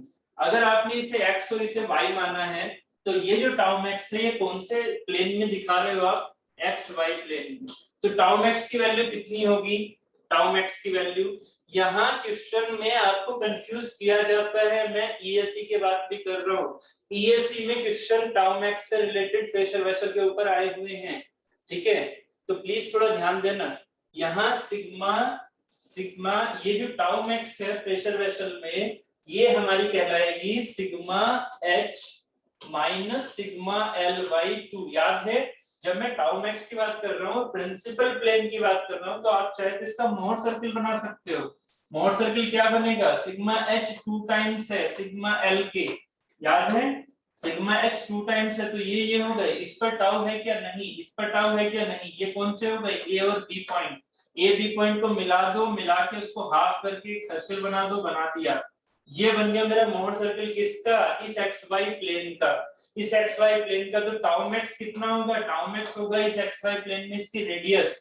तो इसकी रेडियस कितनी होती है? Sigma H minus sigma L by 2। मैंने स्टार मार्क करके इसका फॉर्मूला हमेशा आपको लिखाया हुआ है, sigma 1 minus sigma 2 by 2। Please इसे sigma X minus sigma Y by 2 याद मत करना, गलती कर दोगे। मैंने प्रिंसिपल स्ट्रेन का, क्योंकि ये क्या होती है? स्ट्रेस, क्योंकि ये होती है रेडियस। तो ये चीज निकल के आ गई मेरे पास, ठीक है? इसकी वैल्यू बताओ क्या हो जाएगी? PD by 2t minus PD by 4t upon 2, ठीक है? तो यहाँ कितना हो जाएगा? पीडी बाई 2t में से इसे घटाओगे तो पीडी बाई कितना आ जाएगा? ये 8t फाइनल। सो टाउ मैक्स, इसको हमेशा याद रखने का, हमेशा याद रखना, टाउ मैक्स कौन सी? इन प्लेन वाली, इन प्लेन वाले टाउ मैक्स इन प्लेन की वैल्यू क्या है? PD by 8t। समझ में आ गया? ये है मेरा PD by 8t tau max, ठीक है? बट अगर मैं आपसे पूछता हूं एब्सोल्यूट टाउ मैक्स, तो आंसर क्या होगा? प्लीज आंसर दो। एब्सोल्यूट टाउ मैक्स क्या होगा इस पूरे प्रेशर वेसल के अंदर? सॉरी, एब्सोल्यूट टाउ मैक्स क्या होगा पूरे प्रेशर वेसल के अंदर? एब्सोल्यूट टाउ मैक्स क्या होगा? That will be the sigma h by 2। बहुत बढ़िया, that will be sigma h by 2। क्योंकि आप दूसरी चीज को जब लेके चलोगे तो x y और z प्लेन, z प्लेन में सिग्मा क्या है? 0, z में क्या है? सिग्मा 0, क्योंकि यहाँ पर क्या है? Thin cylinder. थिक सिलेंडर होता तो z में होती, मतलब z कौन सी है? Radial direction. जो सिग्मा आर है वो थिक में होती है, बट थिक हमारे सिलेबस के अकॉर्डिंग नहीं है, तो हम सिर्फ और सिर्फ सिग्मा आर को क्या ले लेते हैं 0। यही मेरी सिग्मा जेड है, ठीक है। जेड मतलब ये वाली डायरेक्शन, रेडियल डायरेक्शन की बात कर रहा हूं, ठीक है। तो यहाँ पर इसकी वैल्यू क्या हो गई 0, तो मैक्सिमम जो फिगर बन के आएगा वो ये बन के आएगा, जो मेरा एब्सोल्यूट टाउ मैक्स बन के आएगा वो सिग्मा है जो 0 से बन के आएगा, ये रेडियस। तो ये जो रेडियस होगी मेरी ये होगी सिग्मा एच बाई, मतलब पी डी बाई 4, समझ में आ गया। P D by 4, P D by 2t into 2 P D by 4, ठीक है। यस और नो, जल्दी से बताइए समझ में आ गया या नहीं। Maximum shear stress, volumetric strain और लॉन्गिट्यूडल स्ट्रेन, हूप स्ट्रेन समझ में आ गए। प्रेशर वेसल की कहानी इतनी ही है बस, ठीक है। इसके बाद जो दो छोटी छोटी चीजें होती हैं उनको मैं और डील कर लेता हूँ। दो छोटी छोटी चीजें, बहुत ज्यादा डेप्थ में नहीं जाएंगे, ना ही इनकी हो जाए डेप्थ की जरूरत भी आपको। छोटी छोटी चीजें आप समझ में आ चुकी हैं वैसे भी। एक है spherical pressure vessel. Spherical pressure vessel को अपने माइंड में ऐसे लेके चलना कि एक बॉल है, ठीक है। क्रिकेट खेला ही होगा, बॉल है, या फुटबॉल खेली होगी तो फुटबॉल सोच लो अपने माइंड में। फुटबॉल है, थिन प्लेट की फुटबॉल बनी हुई है। अंदर क्या है, प्रेशर यहाँ पर मैं बढ़ा रहा हूँ, मतलब इसे गर्म कर रहा हूँ। तो ये स्टडी मेरी किसके अंदर आ गई, स्फेरिकल प्रेशर वेसल। तो इस स्फेरिकल प्रेशर वेसल में जब आप इस चीज को यहाँ से एनालाइज करोगे तो आपको कुछ ऐसा दिखेगा। अगर ऐसे काटोगे तो यहाँ से ऐसे हाफ काट दो, ऐसे दिखेगा। या फिर ऐसे अगर मैं काटता हूं तो जनरली कौन सी डायरेक्शन होती थी, लॉन्गिट्यूडनल, बट लॉन्गिट्यूडनल में भी मुझे ऐसा ही दिखा। और अगर आप ऐसे काटोगे सर्कमफेरेंशियल तो देखना इसमें क्या दिखेगा, सर्कमफेरेंशियल काटोगे तो भी आपको क्या दिखेगा, ऐसा है। सर्कमफेरेंशियल काटोगे तो भी आपको ये कुछ ऐसा ही दिखा। समझ में आ रहा है? ये चीज आपको अभी भी कैसी दिख रही है, ऐसी, ठीक है। ये सर्कमफेरेंशियल में भी ऐसी है और आपके जो लॉन्गिट्यूडनल है उसमें भी ऐसी है। इसका मतलब इसमें लॉन्गिट्यूडनल एंड सर्कमफेरेंशियल कुछ नहीं होता, वो एक दूसरे के समपूरक होते हैं। लॉन्गिट्यूडनल एंड जो सर्कमफेरेंशियल है वो आप किसी के लिए भी यूज कर सकते हो, दोनों डायरेक्शन सेम है, इंटरचेंजेबल, ठीक है, इंटरचेंजेबल, कोई दिक्कत नहीं है उसमें। आप चाहे सिग्मा हुक बोल दो इसमें, चाहे इसमें आप चाहे सिग्मा हुक बोल दो, चाहे आप इसमें सिग्मा लॉन्गिट्यूडनल बोल दो, मुझे कोई दिक्कत नहीं, ठीक है। अब यहाँ इस वाले फिगर को जरा थोड़ा सा यहाँ काट लेते हैं पहले, ऐसे करके, तो आपको ये चीज दिखी। अब एक बात बताइए, यहाँ पर डायमीटर तो वही पुराना वाला d है ना, d क्योंकि बहुत छोटा है, तो यहाँ जो हमारे पास फॉर्मूला होगा समेशन fx, ये आप मान लीजिए ये हो गया हमारे पास इसके अंदर का लिक्विड जिसका प्रेशर है कुछ, क्या गेज प्रेशर है। वो गेज प्रेशर अगर मैं इसकी फ्री बॉडी डायग्राम बनाऊंगा तो उस प्रेशर की डायरेक्शन किधर की ओर होगी, जब बताइएगा उस प्रेशर की डायरेक्शन किधर की ओर होगी जो इस पर लग रहा होगा, इस फ्री बॉडी डायग्राम पर। ये 1 है ये 2 है, तो मैं 2 वाले पार्ट की बात कर रहा हूँ, इसका मैं एफबीडी बना रहा हूँ। तो जरा प्रेशर फोर्स की डायरेक्शन बताइए इसके इस वाले मॉलिक्यूल्स पर जिसमें वाटर है ये वाला, ठीक है, इन पर प्रेशर फोर्स की डायरेक्शन किधर की होगी, फॉरवर्ड या बैकवर्ड, आंसर दो। ये चीज मैंने आपको सिलिंड्रिकल प्रेशर वेसल में समझा दी थी, फॉरवर्ड होगी। क्यों? क्योंकि इसका फ्री बॉडी डायग्राम है, तो जो दूसरे की वजह से प्रेशर फील हो रहा होगा वो इस पर कैसा फील हो रहा होगा, इधर की ओर लगता होगा, है ना। प्रेशर दूसरे की वजह से मतलब वन पार्ट की वजह से, वन वाले इस लिक्विड पार्ट की वजह से इस पर क्या लग रहा होगा, प्रेशर फोर्स ऐसे, तो इसे मैंने बोल दिया एफ बस, ड्यू टू प्रेशर फोर्स, ठीक है। और यहाँ जो स्ट्रेस आ रही होंगी वो किस पर आ रही होंगी, मेटल पार्ट पर। मेटल पार्ट पर स्ट्रेस कैसी होंगी, बैकवर्ड या फॉरवर्ड, जो डीएफ जिसे बोल देते हैं डीएफ, ये कैसी होंगी, बैकवर्ड, ठीक है। तो यहाँ पर मैं स्ट्रेसेस ऐसे दिखा सकता हूँ जिसे मैं डीएफ डीएफ बोलता रहता हूँ, आपको याद होगा चैप्टर 2 से हम डीएफ बोलते आ रहे हैं, ठीक है। तो ये डीएफ ही क्या होती है, मेरी सिग्मा।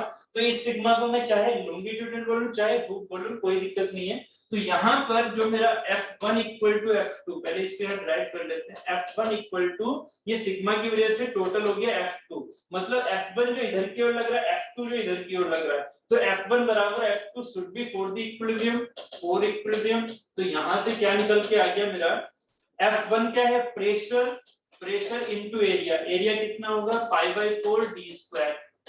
थोड़ा फील करो इसे, अंदर बैठ जाओ जाके, तो 5/4 d स्क्वायर इक्वल टू क्या होगा, F2 क्या है, ये कौन सा वाला एरिया लिया जाएगा, एरिया समझ में आ रहा है ना, एरिया कौन सा वाला लिया जाएगा, ये वाला जो दिख रहा है ब्लू से, ये वाला एरिया, ठीक है। तो ये कितना हो जाएगा, सिग्मा इनटू स्ट्रेस इनटू कौन सा एरिया, एरिया को हम पहले भी कट कर चुके हैं, थोड़ा सा इमेजिन कर चुके हैं कि pi D into T, pi D into T. So answer क्या आ जाएगा यहाँ से, सिग्मा की value P D by 4t। तो ये जो मेरा सिग्मा निकल के आए, चाहे इसे सिग्मा हुक बोलो चाहे लॉन्गिट्यूडिनल बोलो, इसका फॉर्मूला होता है पी डी बाई 4t।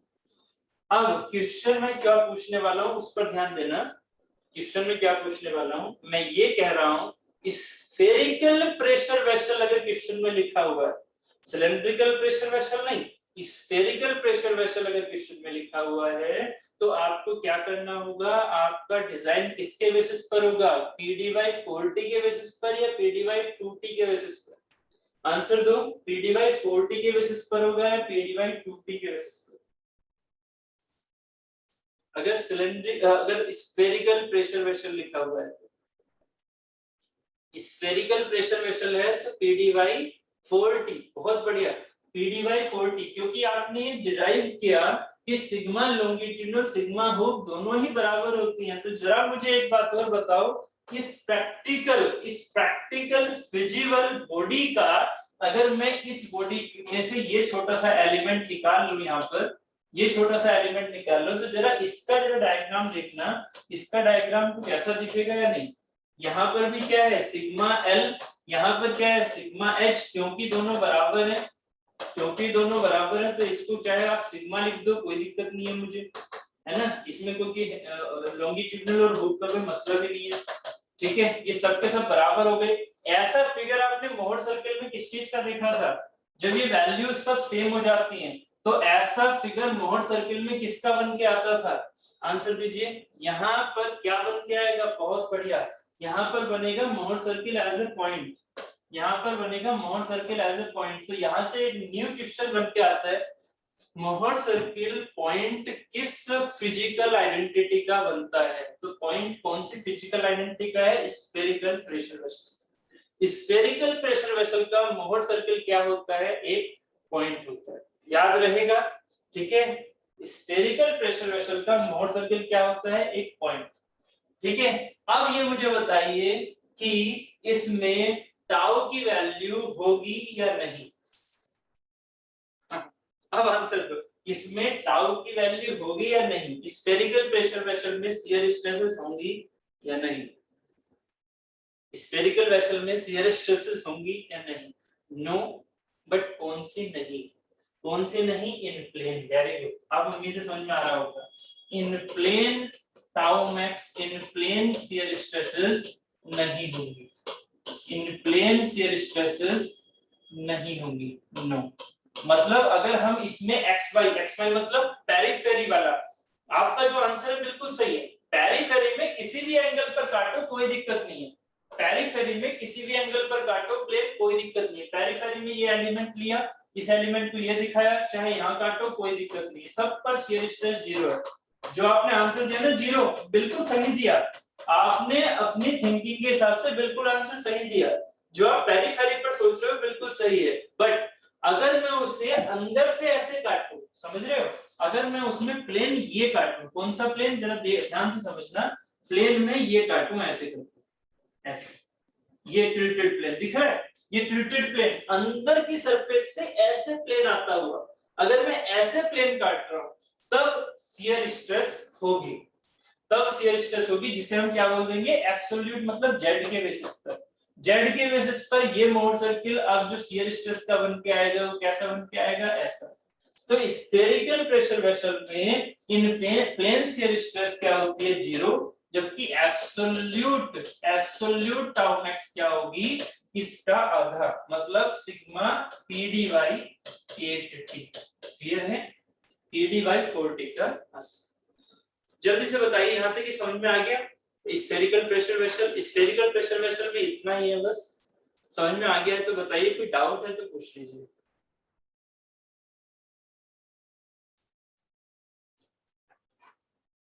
हो गया क्लियर? ओके गुड, ठीक ठीक है, आगे चलें फिर।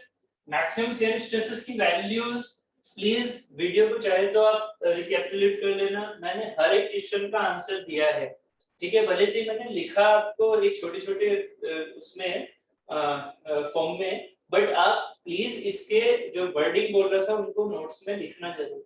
मैंने बोला इन प्लेन शियर स्ट्रेसेस जीरो होती हैं, पेरिफेरल स्ट्रेसेस शियर वाली जीरो होती हैं स्फेरिकल वेसल में, जबकि इसकी एब्सोल्यूट टाउ मैक्स की वैल्यू होती है पी डी बाई 8।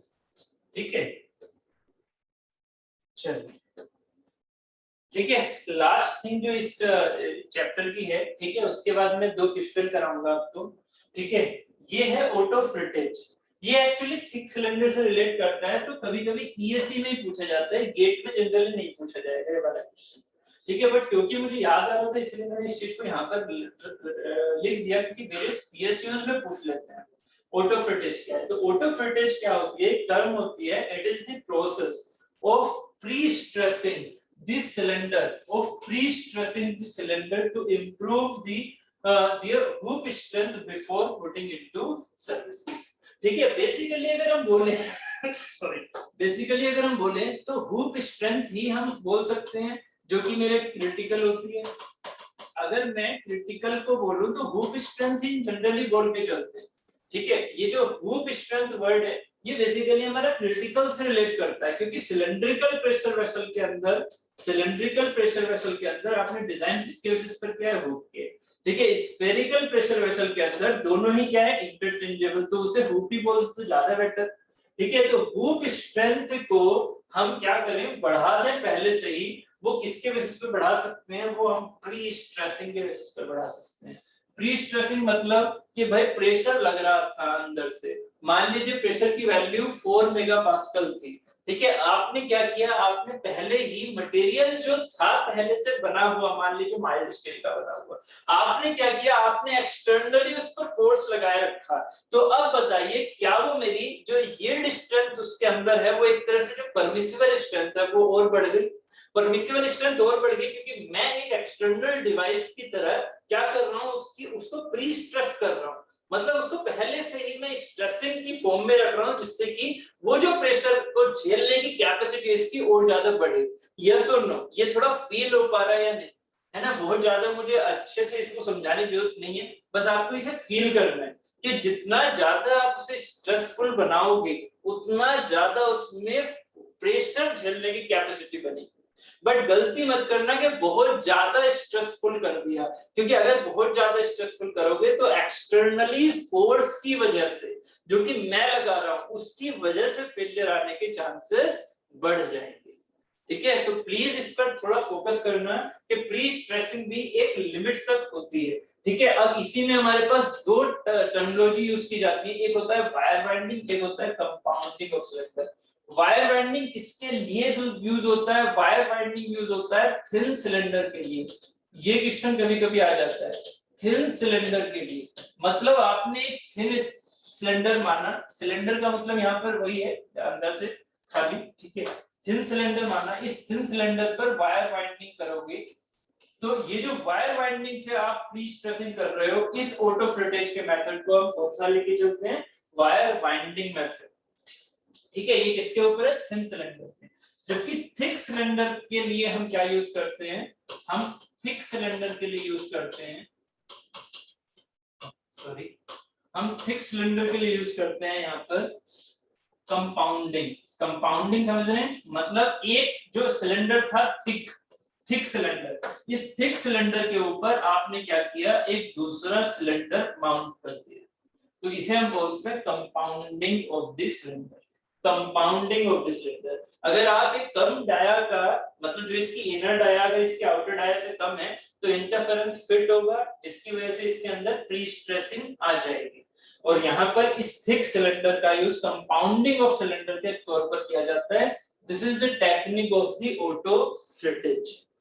ठीक है, तो यहाँ तक अब कंप्लीट हो गया है हमारा प्रेशर वेसल की थ्योरी। अब 2 क्वेश्चन करते हैं, उनको कीजिए, प्रेशर वेसल कंप्लीट हो जाएगा। ठीक है, उसके बाद हम चलेंगे स्प्रिंग की तरफ। ठीक, फिर लास्ट चैप्टर बचेगा हमारा सेंटर। ठीक है, स्पीड ठीक है या नहीं? ये बहुत ज्यादा स्लो हो गई है आज,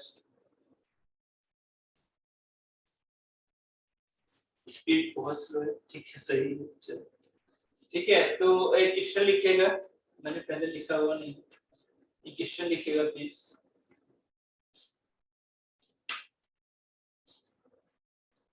जनरली मेरी आदत नहीं है इतना धीरे पढ़ाने की। ठीक है, लिखिएगा a thin cylindrical shell, a thin cylindrical shell,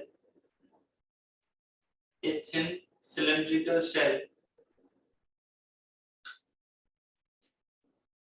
is 1 meter in diameter. A thin cylindrical shell is 1 meter in diameter and 3 meter in length.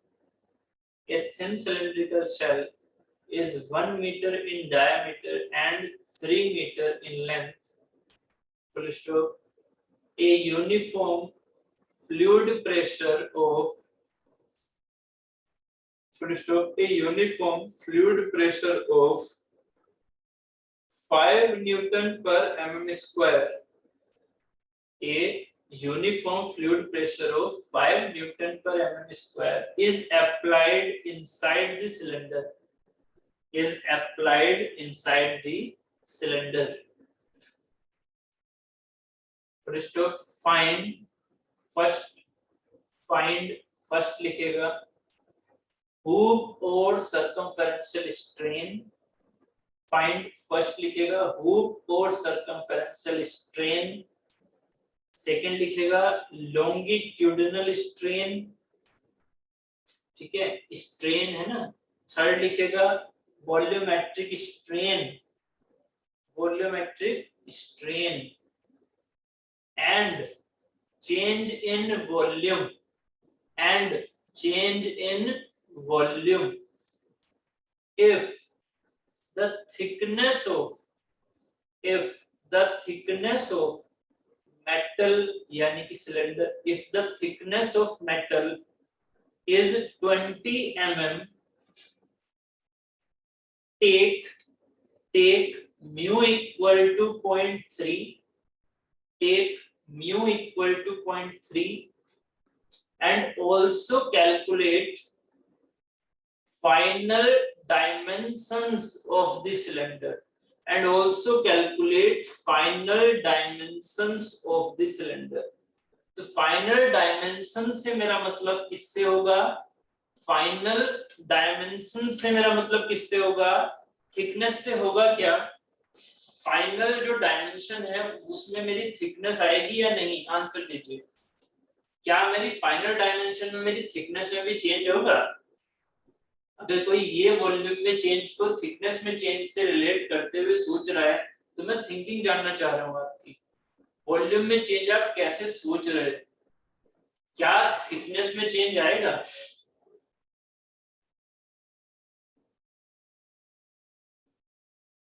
क्या थिकनेस में चेंज आएगा? प्लीज आंसर दो। या तो आएगा या नहीं आएगा, बस मैं तो अभी यही पूछ रहा हूँ, अभी तो मैं कैलकुलेशन की बातें नहीं कर रहा। नहीं, बहुत बढ़िया मीनाक्षी, बहुत बढ़िया। क्यों? क्योंकि हमने कौन सी स्टडी की है? हमने स्टडी की है थिन सिलेंडर की, जिसमें हमने सबसे पहले एज्यूम कर लिया था, बहुत बढ़िया, जिसमें हमने सबसे पहले एज्यूम कर लिया था कि थिन सिलेंडर का जो थिकनेस है वो बिल्कुल भी मायने नहीं रखता है। बस जब हम एरिया की कैलकुलेशन कर रहे होते हैं तब वो मायने रखता है, नहीं तो उसका कोई भी काम नहीं है ना। अगर हम थिक सिलेंडर पढ़ रहे होते तब हमारी जो थिकनेस है वो चेंज होती है कि नहीं। ठीक, तो अपने माइंड में सिर्फ और सिर्फ क्या लेके चलना है, सिलेंडर को एक पेपर, और एक पेपर पकड़ो अपने माइंड में और उस पेपर को रैप कर दो, तो वो मेरा सिलेंडर है। वॉल्यूम कैसे चेंज होगा?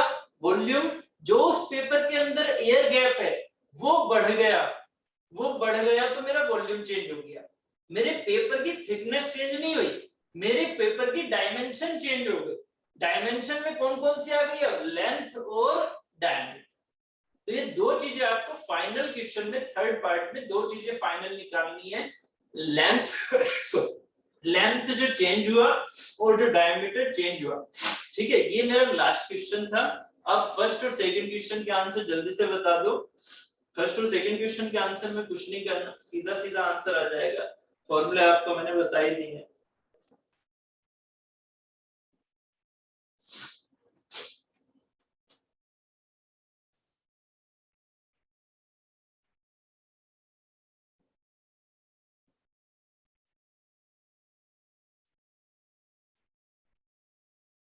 आंसर निकालिए, जल्दी से बताइए।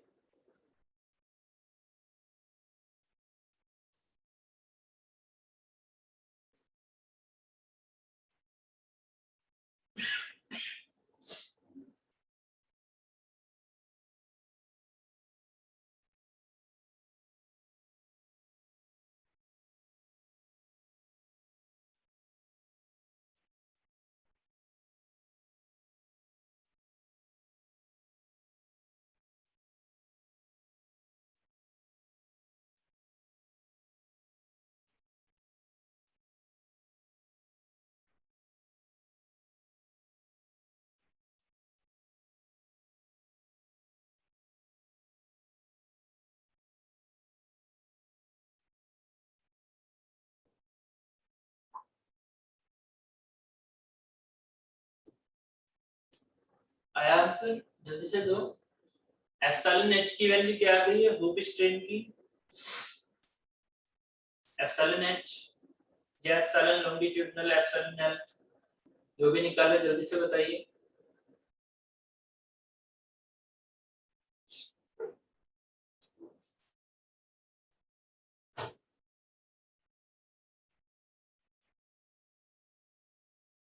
यार महारथी हो आप, थोड़ा आंसर जल्दी से निकाल के बता दिया करो, ऐसे कैसे काम चलेगा?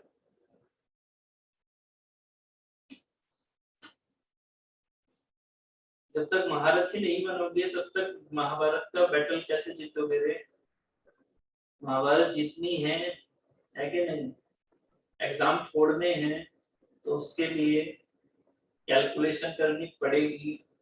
कैलकुलेशन आपके हथियार हैं, ये नहीं करोगे तो कोई फायदा नहीं लगेगा।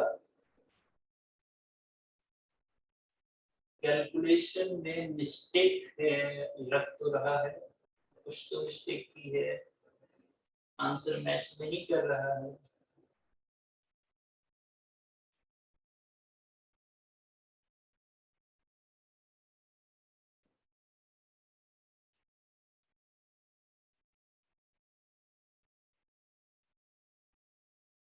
अरे आलसियो, जल्दी से आंसर दे दो भाई। इतना time? p dy 40 into 2 minus mu and p dy 40 into 1 minus 2 mu को कैलकुलेट करने में। अच्छा, मैंने ये दिया ही नहीं है तो प्लीज बोल देते यार। E की वैल्यू लिखिएगा 2 into 10 to the power 5 Newton पर mm square. 2 into 10 to the power 5 Newton पर mm स्क्वायर।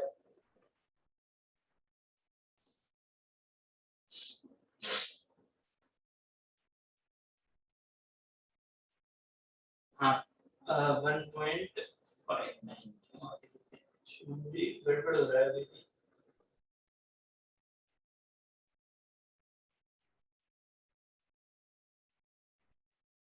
0.417 में नहीं, ये अलग अलग आंसर कैसे निकल के आते हैं? तीनों के आंसर अलग आए। चलो भाई, एक तो पहुंचे। वर्मा जी, ये आपका किसका आंसर है? Sigma L, sorry epsilon L. Epsilon L longitudinal है ना ये? हाँ गुड, ठीक है। 1.25 इंटू 10⁻⁴ की वैल्यू आ रही किसकी, एप्सिलॉन एल की। यार दूसरे आंसर निकाल देते हैं तो क्या दूसरे आपका गेट का एग्जाम दे देंगे क्या? हाँ, जो स्टूडेंट आंसर नहीं निकालते वो क्या सोच रहे हो भाई कि गेट का एग्जाम भी हमारे दोस्त लेके आ जाएंगे है और हमारे रैंक आ जाएगी, काम खत्म, है ना? ऐसे काम नहीं करना भाई। अभी से आदत डालो एक्टिशन करने की, अभी से आदत डालो। अब अगस्त चल रहा है, अगर अभी भी आदत नहीं डालोगे तो दिक्कत हो जाएगी। अभी आदत डालनी शुरू कर दो, कैलकुलेशन करना शुरू कर दो। अगर अभी तक भी आदत नहीं पड़ी है तो दिक्कत हो जाएगी। एप्सिलॉन लॉन्गिट्यूडनल का फॉर्मूला है PD बाई 4TE 1 - 2 म्यू, है ना? चीजें मैंने दी हुई हैं। P की वैल्यू है आपके पास 5 मेगा पास्कल या 5 न्यूटन पर एमएम स्क्वायर, 5 है ना? न्यूटन और एमएम में रख लो। D की वैल्यू क्या है आपकी, एक सेकंड, D की वैल्यू है 1 मीटर इन डायमीटर। अब 1 से मल्टीप्लाई करने में गलती करोगे तो गड़बड़ है, एमएम में लेके चलो प्लीज। मैंने आपको जब चैप्टर शुरू ही किया था तभी समझाया था, न्यूटन और एमएम में लेके चला करो। न्यूटन कोमा एमएम है, न्यूटन एमएम वर्क मत कर देना, न्यूटन और एमएम में लेके चलना। तो यहाँ हो गई हमारी 1000 डिवाइडेड बाय 4, T की वैल्यू है 20, 4 into 20 into E की value 2 into 10 to the power 5 Newton और mm, 1 minus 2 into 0.3, तो ये हो गई एप्सिलॉन L। इसकी वैल्यू आ रही है 1.25 into 10 to the power -4 unit less, ठीक है। तो दूसरे का आंसर आ रहा है 5.312। हाँ अब आया ना आंसर, बहुत बढ़िया। एप्सिलॉन जो हूप आ रही है वो आ रही है PD 4TE 2 minus म्यू। इसकी वैल्यू जब रखेंगे सभी चीजों का तो आ जाएगा 5.312 into 10⁻⁴ यूनिट प्लस, ठीक है। उसके बाद एप्सिलॉन वॉल्यूमेट्रिक का आंसर जल्दी से, epsilon volumetric PD by 4TE 5 minus 4 mu. अब वही धुरंधर बार बार इसी कैलकुलेशन कर रहा है तो गलत है, ठीक है। इसको मल्टीप्लाई कर दो, डिवाइड कर दो, फिर 5 - 4 फिर से मल्टीप्लाई कर दो, आंसर आ जाएगा, ठीक है। तो यहाँ इसका आंसर आ रहा है आपका एप्सिलॉन 1, बहुत बढ़िया मीनाक्षी, बहुत बढ़िया, 1.1875 into 10 to the power 1.1875 into 10 to the -4, ये हो गया मेरा एप्सिलॉन बी, ठीक है। अब जो आगे है वो क्या है, चेंज इन वॉल्यूम। तो चेंज इन वॉल्यूम कितना होगा, डेल्टा V या डेल्टा V अपॉन V? भाई डेल्टा V वैल्यू होगी मेरी चेंज इन वॉल्यूम। आपको याद है एप्सिलॉन V क्या होता है, change in volume upon original volume. तो एप्सिलॉन V तो आपने निकाल ही लिया, ये पुट कर दो, इनटू में वॉल्यूम कितना है, वॉल्यूम है हमारा वही पेपर की तरह ऐसे फोल्ड किया हुआ है, मतलब π/4 d square, sorry π/4 d square into L, जहां पर एयर स्पेस है हम उसकी बात कर रहे होते हैं, वो मेरा वॉल्यूम है ना। पता लगा, volume of the solid material मत सोच लेना, वॉल्यूम जो उसके अंदर कंटेन्ड है, ठीक है, हम उसकी बात कर रहे हैं वॉल्यूम। तो π/4 d square into L, so answer आ रहा है बहुत बढ़िया 2796 हो रहा है। अगर चलो ठीक है 279, ये किस में आ रहा है, mm क्यूब में।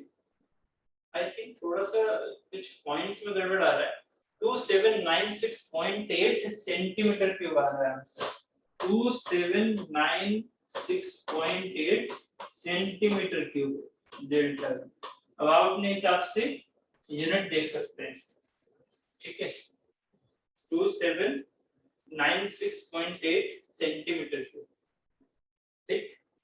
चेंज इन डायमीटर क्या होगा, मुझे अब इसका आंसर दो, चेंज इन डायमीटर क्या होगा। मैं बस यहाँ से थोड़ा हिंट चाह रहा हूँ आपसे, चेंज इन डायमीटर, डायमीटर में चेंज आप कहां से निकालोगे, चेंज इन डायमीटर वैल्यू चाहे ना बताओ आप, बस ये बता दो कि यहाँ रखूं क्या, डेल्टा D अपॉन D बराबर किसके रखूं कि आप डेल्टा D की वैल्यू निकाल सको। आपने तो आंसर ही बता दिया, बहुत बढ़िया। ये किसके बराबर रखा जाएगा, ये रखा जाएगा एप्सिलॉन हुप के बराबर, डायमीटर में जो चेंज आ रहा है वो है एप्सिलॉन हुप, तभी तो वॉल्यूमेट्रिक स्ट्रेन का फॉर्मूला लिया था। बहुत बढ़िया मोनिका, ठीक है। यहाँ एप्सिलॉन एच की वैल्यू आपको पता है, ठीक है, डी की वैल्यू आपको पता है 1 मीटर, डेल्टा डी आराम से निकल जाएगा, डेल्टा डी की वैल्यू निकल के आ रही है 0.5312 mm, 0.5312 mm। So new diameter कितना हो गया, न्यू डायमीटर कितना हो गया 1000 में ये जोड़ दो तो 1000.5312 mm, ये हो गया मेरा न्यू डायमीटर। ऐसे ही अगर मैं लेंथ में चेंज देखूं तो लेंथ का चेंज कहां से दिखेगा, डेल्टा एल अपॉन एल किसके बराबर दिखना चाहिए, एप्सिलॉन लॉन्गिट्यूडिनल के, है ना, इसकी वैल्यू आपने निकाल ली थी, तो डेल्टा एल की वैल्यू आ जाएगी लेंथ से मल्टीप्लाई करके आपके पास वैल्यू आ रही है 0.375, इसकी वैल्यू आ रही है 0.375 mm, ठीक है, जो लेंथ से मल्टीप्लाई कर दोगे, ठीक।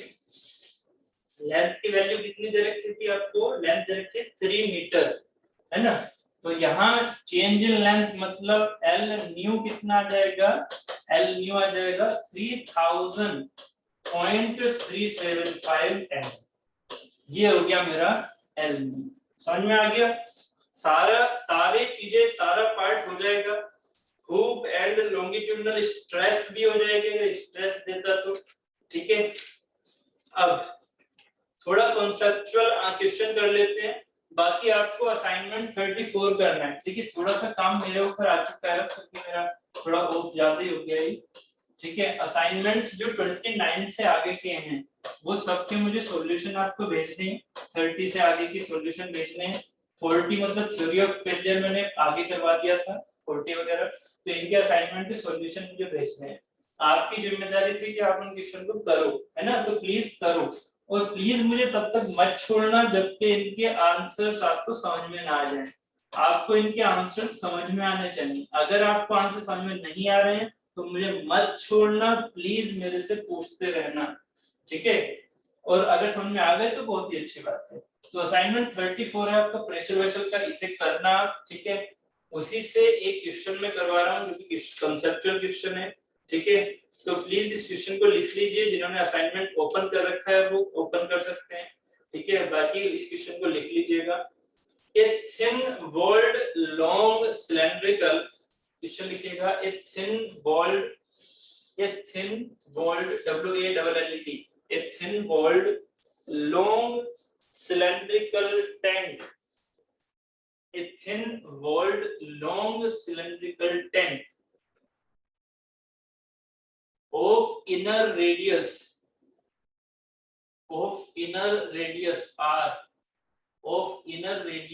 R is subjected to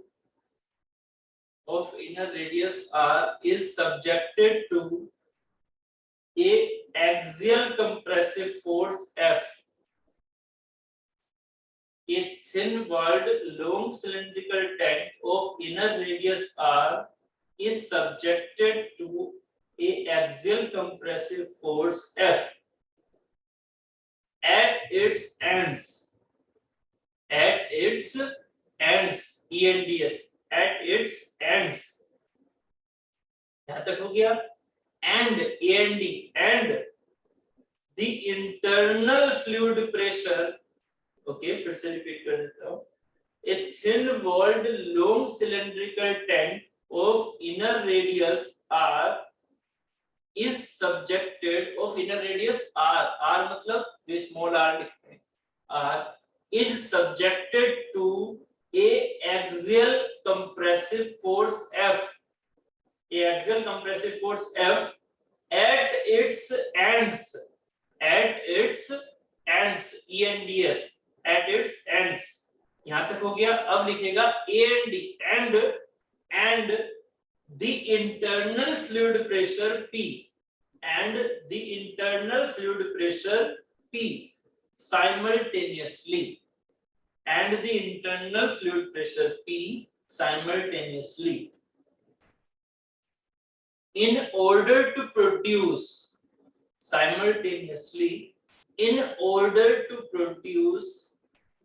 state of, in order to produce state of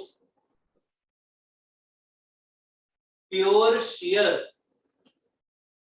in order to produce state of pure shear in the wall of cylinder, pure shear in the wall of cylinder, in the wall of cylinder, full stop. The value of F should be, the value of F should be, the value of F should be, the value of F should be. सबसे पहले इस question का the value of F should be, इसके option में लिख देता हूं।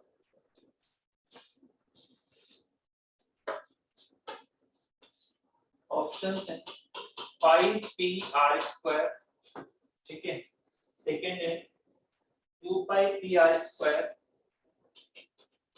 2πpr², third है 3πpr² एंड फोर्थ है 4πpr²। जिसने इसका लॉजिक समझ के आंसर निकाला तो वो एक लाइन में इसका आंसर निकाल सकता है, ठीक है, तो कोशिश कर सकते हो आप, ठीक है। बाकी मैं पहले इसका फिगर बना देता हूँ। इसका फिगर क्या होगा, क्वेश्चन की वर्डिंग के हिसाब से सोचो। यहाँ पर क्या लगा है, एक कंटेनर, इस कंटेनर पर फ्लैट प्लेट्स हैं, लास्ट में ऐसे ये बना हुआ है, ठीक है, ये इधर से बंद है, इधर से बंद है, पूरा अपना सिलेंड्रिकल है, ठीक है। तो ये इसका क्या हो गया, एक डी डायमीटर का है, यानी कि 2r रेडियस के हिसाब से, ठीक है। इस पर अंदर प्रेशर लग रहा है, प्रेशर ऐसे, ठीक है, प्रेशर लग रहा है, तो ये प्रेशर यहाँ पर भी ऐसे काम कर रहा होगा, यहाँ पर ऐसे काम कर रहा होगा, है कि नहीं, प्रेशर फोर्स यहाँ ऐसे काम कर रहा होगा। ये चीज पहले समझा रखी है, ठीक है। बट इस क्वेश्चन में क्या है, इस क्वेश्चन में नई चीज क्या है, नई चीज है ये कि इस पर एक कंप्रेसिव फोर्स एक्सटर्नली लगाई हुई है, एक कंप्रेसिव फोर्स एक्सटर्नली लगाई हुई है। अब मैंने आपसे क्या कहा था इसलिए कहता हूँ सोम को हमेशा ना, अगर एलिमेंट वाइज पढ़ोगे तो बहुत इजी हो जाती है सोम, अगर उसको एलिमेंटल पढ़ोगे ना तो बहुत इजी होती है सोम, बस उसको एलिमेंट वाइज पढ़ना आना चाहिए, ठीक है। ये सिलेंड्रिकल सरफेस थी, इस सिलेंड्रिकल सरफेस में अगर इस एलिमेंट की स्टडी करोगे तो क्वेश्चन में दिया हुआ है कि भैया मेरा ये जो एलिमेंट है ये प्योर, ये किसके अंदर जा रहा है, प्योर शियर में। ये जो एलिमेंट है ये किस में जा रहा है, क्वेश्चन क्या लिखा हुआ है, the produce in order to produce state of pure shear in the wall of cylinder, ठीक है, state of pure shear in the wall of cylinder। मतलब ध्यान से समझना है क्वेश्चन को, मैं आपसे क्या कह रहा हूं, आपको पता है, अभी मैंने समझाया हुआ था कि भाई यहाँ पर होती है सिग्मा एच, ये सॉरी सिग्मा एल, यहाँ होती है सिग्मा एच, मैंने मना नहीं किया, यहाँ सिग्मा एल होती है, यहाँ सिग्मा एच होती है, मैंने मना नहीं किया कि होती है, बिल्कुल होती है। बट क्वेश्चन की कंडीशन क्या है, क्वेश्चन की कंडीशन ये है कि सिर्फ और सिर्फ इंटरनल प्रेशर ही काम नहीं कर रहा, साथ ही एक एक्सटर्नल फोर्स भी काम कर रहा है। तो अगर मैं आपसे कहूं कि भाई ये फोर्स ऐसे लग रही है और ये स्ट्रेस ऐसे आ रही है सिग्मा है, अगर मैं आपसे कह दूं कि इधर की तरफ कोई फोर्स लग रहा है, इधर की तरफ कोई ऐसे फोर्स लग रहा है, ठीक है, जो कि उसे कंप्रेस करने की कोशिश कर रहा है, ऐसे करके जो कि उसे कंप्रेस करने की कोशिश कर रहा है, तो भैया वो कंडीशन बतानी है, सिग्मा एच और सिग्मा एल की वो कंडीशन बतानी है कि ये हमारा प्योर शियर की कंडीशन बन सके, प्योर शियर की कंडीशन बन सके। अब वो प्योर शियर कैसे बना करता था, याद है, प्योर शियर क्या हुआ करता था, मैंने आपको इसके बारे में समझाया था, प्योर शियर की कंडीशन क्या होती है। देखते हैं कौन स्टूडेंट यहाँ पहुंच पा रहा है। प्योर शियर की क्या कंडीशन होती है, सिग्मा एल इक्वल टू 0 लिख दोगे, देखते हैं आप इस तरह से माइंड दौड़ाते हो या कुछ और करते हो, सिग्मा एल 0 लिख दोगे, यस और नो, ऐसे कुछ करके निकालोगे आंसर, ऐसे कुछ करके निकालोगे answer, sigma L equal to 0 and sigma H equal to 0। तो ये तो कोई कंडीशन ही नहीं है ना भाई, क्योंकि यहाँ तो टाउ है ही नहीं, आपने अभी बताया ना कि टाउ तो यहाँ होता ही नहीं है, सिग्मा एल और सिग्मा एच वाला प्लेन है तो उसमें तो टाउ होगा नहीं, है तो प्रिंसिपल प्लेन है ना भाई। सेकंड इसमें कोई दिक्कत नहीं है, ये प्रिंसिपल प्लेन है, इसमें तो शियर स्ट्रेस आएगी नहीं। तो शियर स्ट्रेस फिर कहां, शियर स्ट्रेस का जो ये वाला कॉन्सेप्ट था ये किसके से रिलेट कर रहा था, जब मैंने नॉर्मल स्ट्रेसेस की बात की थी, तो आप याद करो इसका एक मोहर सर्किल बनाया था, इसका एक मोहर सर्किल बनाया था। वो मोहर सर्किल कैसा बनता है, मैंने ये चीजें अच्छे से आपको समझाई हुई हैं प्रिंसिपल चैप्टर वाले में, ठीक है, ये चीज बनाई थी। उसके बाद मैंने समझाया भी था कि सर जी इनका एक प्लेन ऐसा आता है जो कि होता है 45 डिग्री पर, मतलब यहाँ 90 डिग्री पर, सॉरी इसके हिसाब से 90 डिग्री पर, जहां पर लग रही होती है कंप्रेसिव स्ट्रेस एंड एक साइड लग रही होती है टेंसाइल, एक साइड लग रही होती है कंप्रेसिव और एक साइड लग रही होती है टेंसाइल। तो यहाँ पर अगर मैं ये वाली चीज लेके चल रहा हूँ तो मान लेते हैं ये है टेंसाइल और मान लेते हैं ये है कंप्रेसिव, ठीक है। तो ये जो कंडीशन बनती है ये भी हमारी प्योर शियर की होती है। याद है वो चीज, जब मैंने इस चीज को 45 डिग्री पर समझाया तो 45 डिग्री पर ये चीजें ऐसी दिखी क्या कि ये मेरे पास कुछ ऐसे है सिग्मा, ठीक है, y मान लो इसे, ये सिग्मा x है, मतलब ये सिग्मा 1 हो गई, ये सिग्मा 2 हो गई, याद आ रहा है, ठीक है। ये चीज मेरी क्या कहलाएगी, ये also this condition is also called as the pure shear condition। जब मेरी सिग्मा 1 सिग्मा के बराबर है, सिग्मा 2 सिग्मा के बराबर है, अगर मेरे पास इस बॉडी के ऊपर, समझो अब जरा, एक पॉइंट के ऊपर, आपको यहाँ ये कुछ नया लगेगा, ठीक है, और थोड़ा कंफ्यूजिंग भी लगेगा, बट अगर कॉन्सेप्ट समझे हैं तो कंफ्यूजिंग नहीं होगा। क्या, अगर मैं आपसे कहता हूँ इस बॉडी में यहाँ पर सिग्मा 1 प्रोड्यूस कर दूं और यहाँ पर ये सिग्मा 1 हो जाए और यहाँ ये सिग्मा 2 हो जाए, जबकि दोनों ही सिग्मा 2 एंड सिग्मा 1 क्या हो, सिग्मा के बराबर हो, मतलब एक मैग्नीट्यूड के बराबर हो जाए, तो इस कंडीशन को हम प्योर शियर कंडीशन कहेंगे या नहीं, आंसर, इस कंडीशन को हम प्योर शियर कंडीशन कहेंगे या नहीं, आंसर।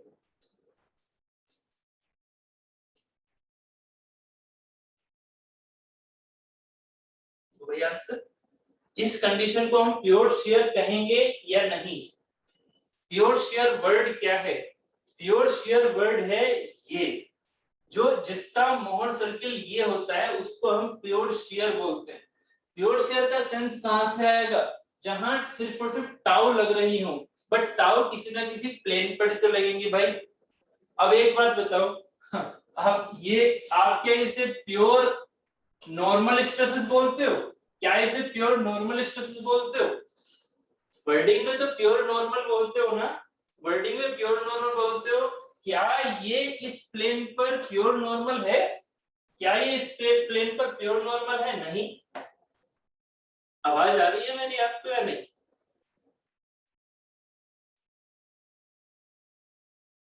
है ना। हाँ, एक बात बताइए, क्या ये मेरा प्योर नॉर्मल इस प्लेन पर है, नहीं, जबकि आपके माइंड में क्या चलता था जब मैंने चैप्टर 2 समझाया था कि ये प्योर नॉर्मल है सर, ये हमेशा टेंशन में होगा। मैंने तो आपको प्रूफ कराया था ना कि टेंशन में नहीं है, शेयर में भी है। ऐसे ही यहाँ देखो, आप इसे क्या कहते हो, इसे आप नॉर्मल फोर्स के अंदर कहते हो, मैं मना थोड़ी कर रहा हूँ, इसमें ये वाला plane horizontal and vertical normal है, बट अगर मैं 45 डिग्री पर एलिमेंट काटूं तो ये एलिमेंट मेरा किस में जा रहा है, प्योर शियर में जा रहा है। ये जो एलिमेंट मेरा जा रहा है ये 45 डिग्री पर प्योर शियर में जा रहा है, यही एलिमेंट मेरा 45 डिग्री पर किस पर जा रहा है, प्योर शियर में। ये मेरा 45 डिग्री पर प्योर शियर में जा रहा है, ये मेरा 45 डिग्री पर प्योर शियर में जा रहा है। बात क्लियर हो गई या नहीं, समझ में आया या नहीं, यस और नो। भले से इस पर नॉर्मल स्ट्रेसेस मुझे दिख रही हैं, बट अभी ये प्योर शियर में भी है अगर 45 डिग्री पर प्लेन काटूंगा तो।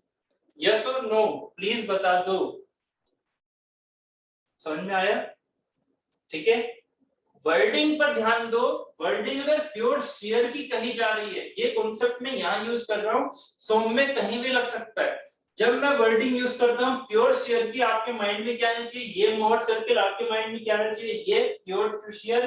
प्योर शियर को अगर मैं 45 डिग्री पर काटूं तो ये कंडीशन ये है, तो मेरी ये भी कंडीशन इस वाले कंडीशन के इक्विवेलेंट है, ठीक है। अगर आप 45 डिग्री पर यहाँ पर ये प्लेन काटोगे तो ये प्लेन पर क्या होगा, फिर से सिर्फ और सिर्फ टाउ दिखेगा, इस पर सिर्फ और सिर्फ क्या दिखेगा, टाउ दिखेगा, इस पर हमारा नॉर्मल स्ट्रेस नहीं होंगे इस वाले प्लेन पर जो ये व्हाइट कलर से दिखा रहा है, ठीक है। व्हाइट कलर से दिखाने वाले पर नॉर्मल स्ट्रेस नहीं होंगे, सिर्फ और सिर्फ शियर स्ट्रेस होंगे। अगर नॉर्मल स्ट्रेसेस आपने ये लगा रखे हैं तो, अगर नॉर्मल स्ट्रेसेस ये लगा रखे हैं तो आपके 45 डिग्री पर ये शियर स्ट्रेसेस देंगे, सिर्फ नॉर्मल स्ट्रेस नहीं देंगे उस पर। बात क्लियर है, ठीक है। तो ये हमारा प्योर शियर कंडीशन कहलाती है। अब मेरा क्वेश्चन आ जाता है, क्वेश्चन क्या कह रहा था? क्वेश्चन ये कह रहा था कि भाई इसमें मैंने एक एलिमेंट काट लिया, ये रहा, इसमें से मैंने जो मेरी सॉलिड बॉडी है उसमें से मैंने ये एलिमेंट काट लिया। इस एलिमेंट पर क्या क्या होगा? प्रेशर की वजह से, पहले जो मैं बोल रहा हूं उस पर ध्यान देना, प्रेशर की वजह से क्या होगा? सिग्मा एल आएगी, यस, सिग्मा एच आएगी, यस, है कि नहीं? प्रेशर की वजह से सिग्मा एल और सिग्मा एच आएगी, इसमें तो कोई दो राय नहीं। बट जब मैंने इस पर फोर्स लगाया, तो फोर्स कैसे लग रहा है? ऐसे, मतलब इस फोर्स की वजह से कंप्रेसिव स्ट्रेस है, उसे मैंने सिग्मा सी बोल दिया, तो सिग्मा सी ये कंप्रेसिव कर रहा है। मुझे कंडीशन बनानी है, यहाँ पर ध्यान से समझना जरा, मुझे कंडीशन बनानी है इस एलिमेंट को प्योर शियर में लेके आने की। तो प्योर शियर में लेके आने की कंडीशन में क्या होना चाहिए कि ये सिग्मा एच का मैग्नीट्यूड किसके बराबर आना चाहिए, या ये सिग्मा एल का मैग्नीट्यूड किसके बराबर आना चाहिए? जरा सेंस को समझो। प्योर शेयर में नेगेटिव पॉजिटिव इजीली हो जाएगा, कैसे? जरा इसको समझो कि जो मेरे पास यहाँ पर क्या बोलते हैं, सिग्मा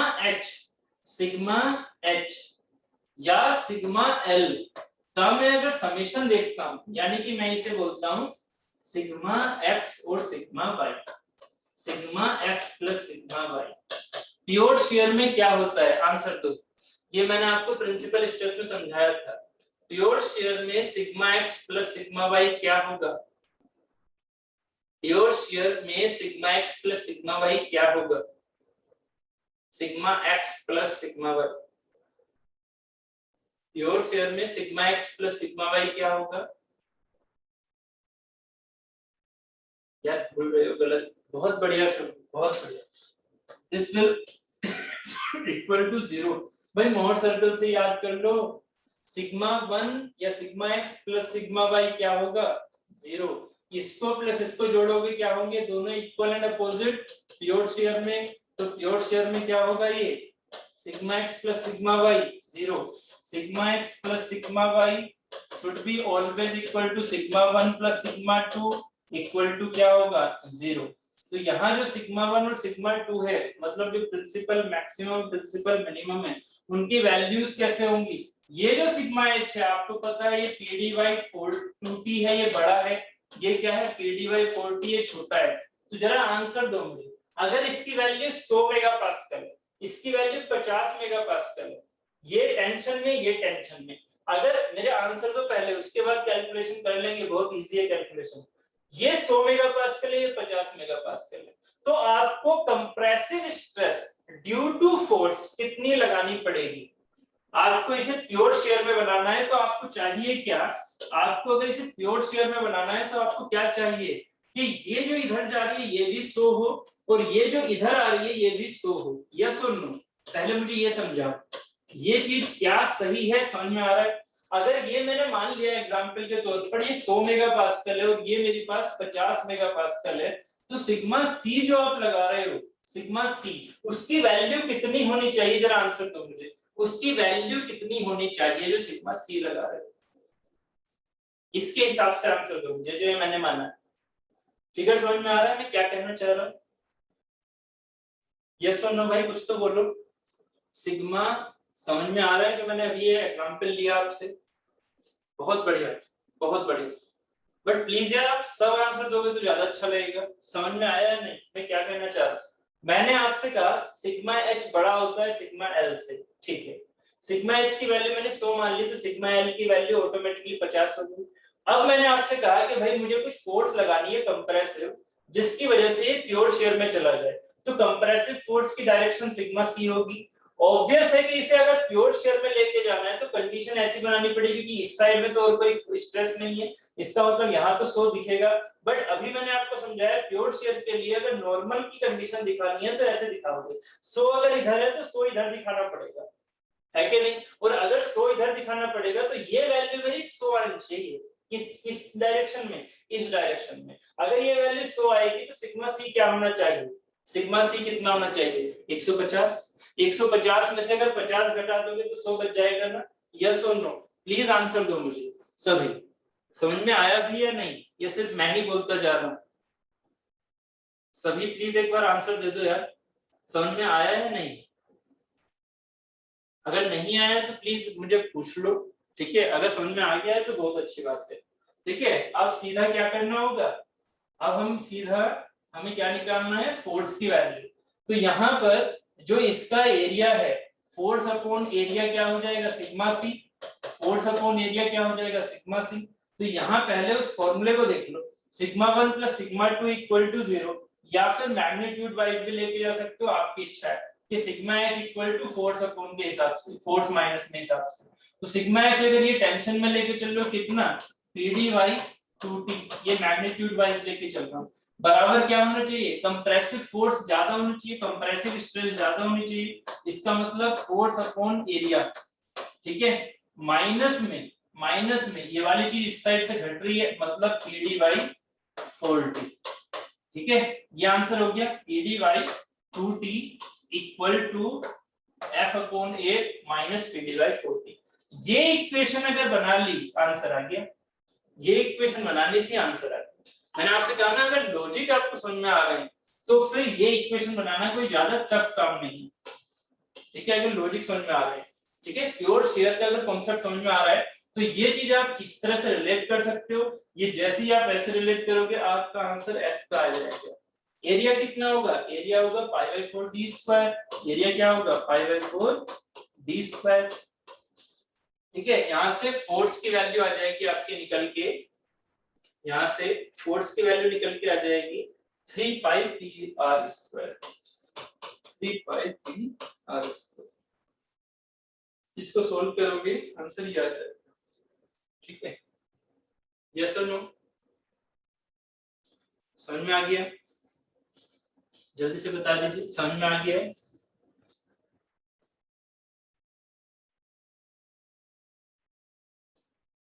बोल दो भाई, समझ में आया है नहीं? ओके, ठीक, गुड, ओके साथी जी। तो एक काम करते हैं, ठीक है? आज के लिए इतना ही रखते हैं, प्रेशर वेशर, ठीक है? थोड़ी कंडीशन इतनी सही नहीं, तो और एक काम करते हैं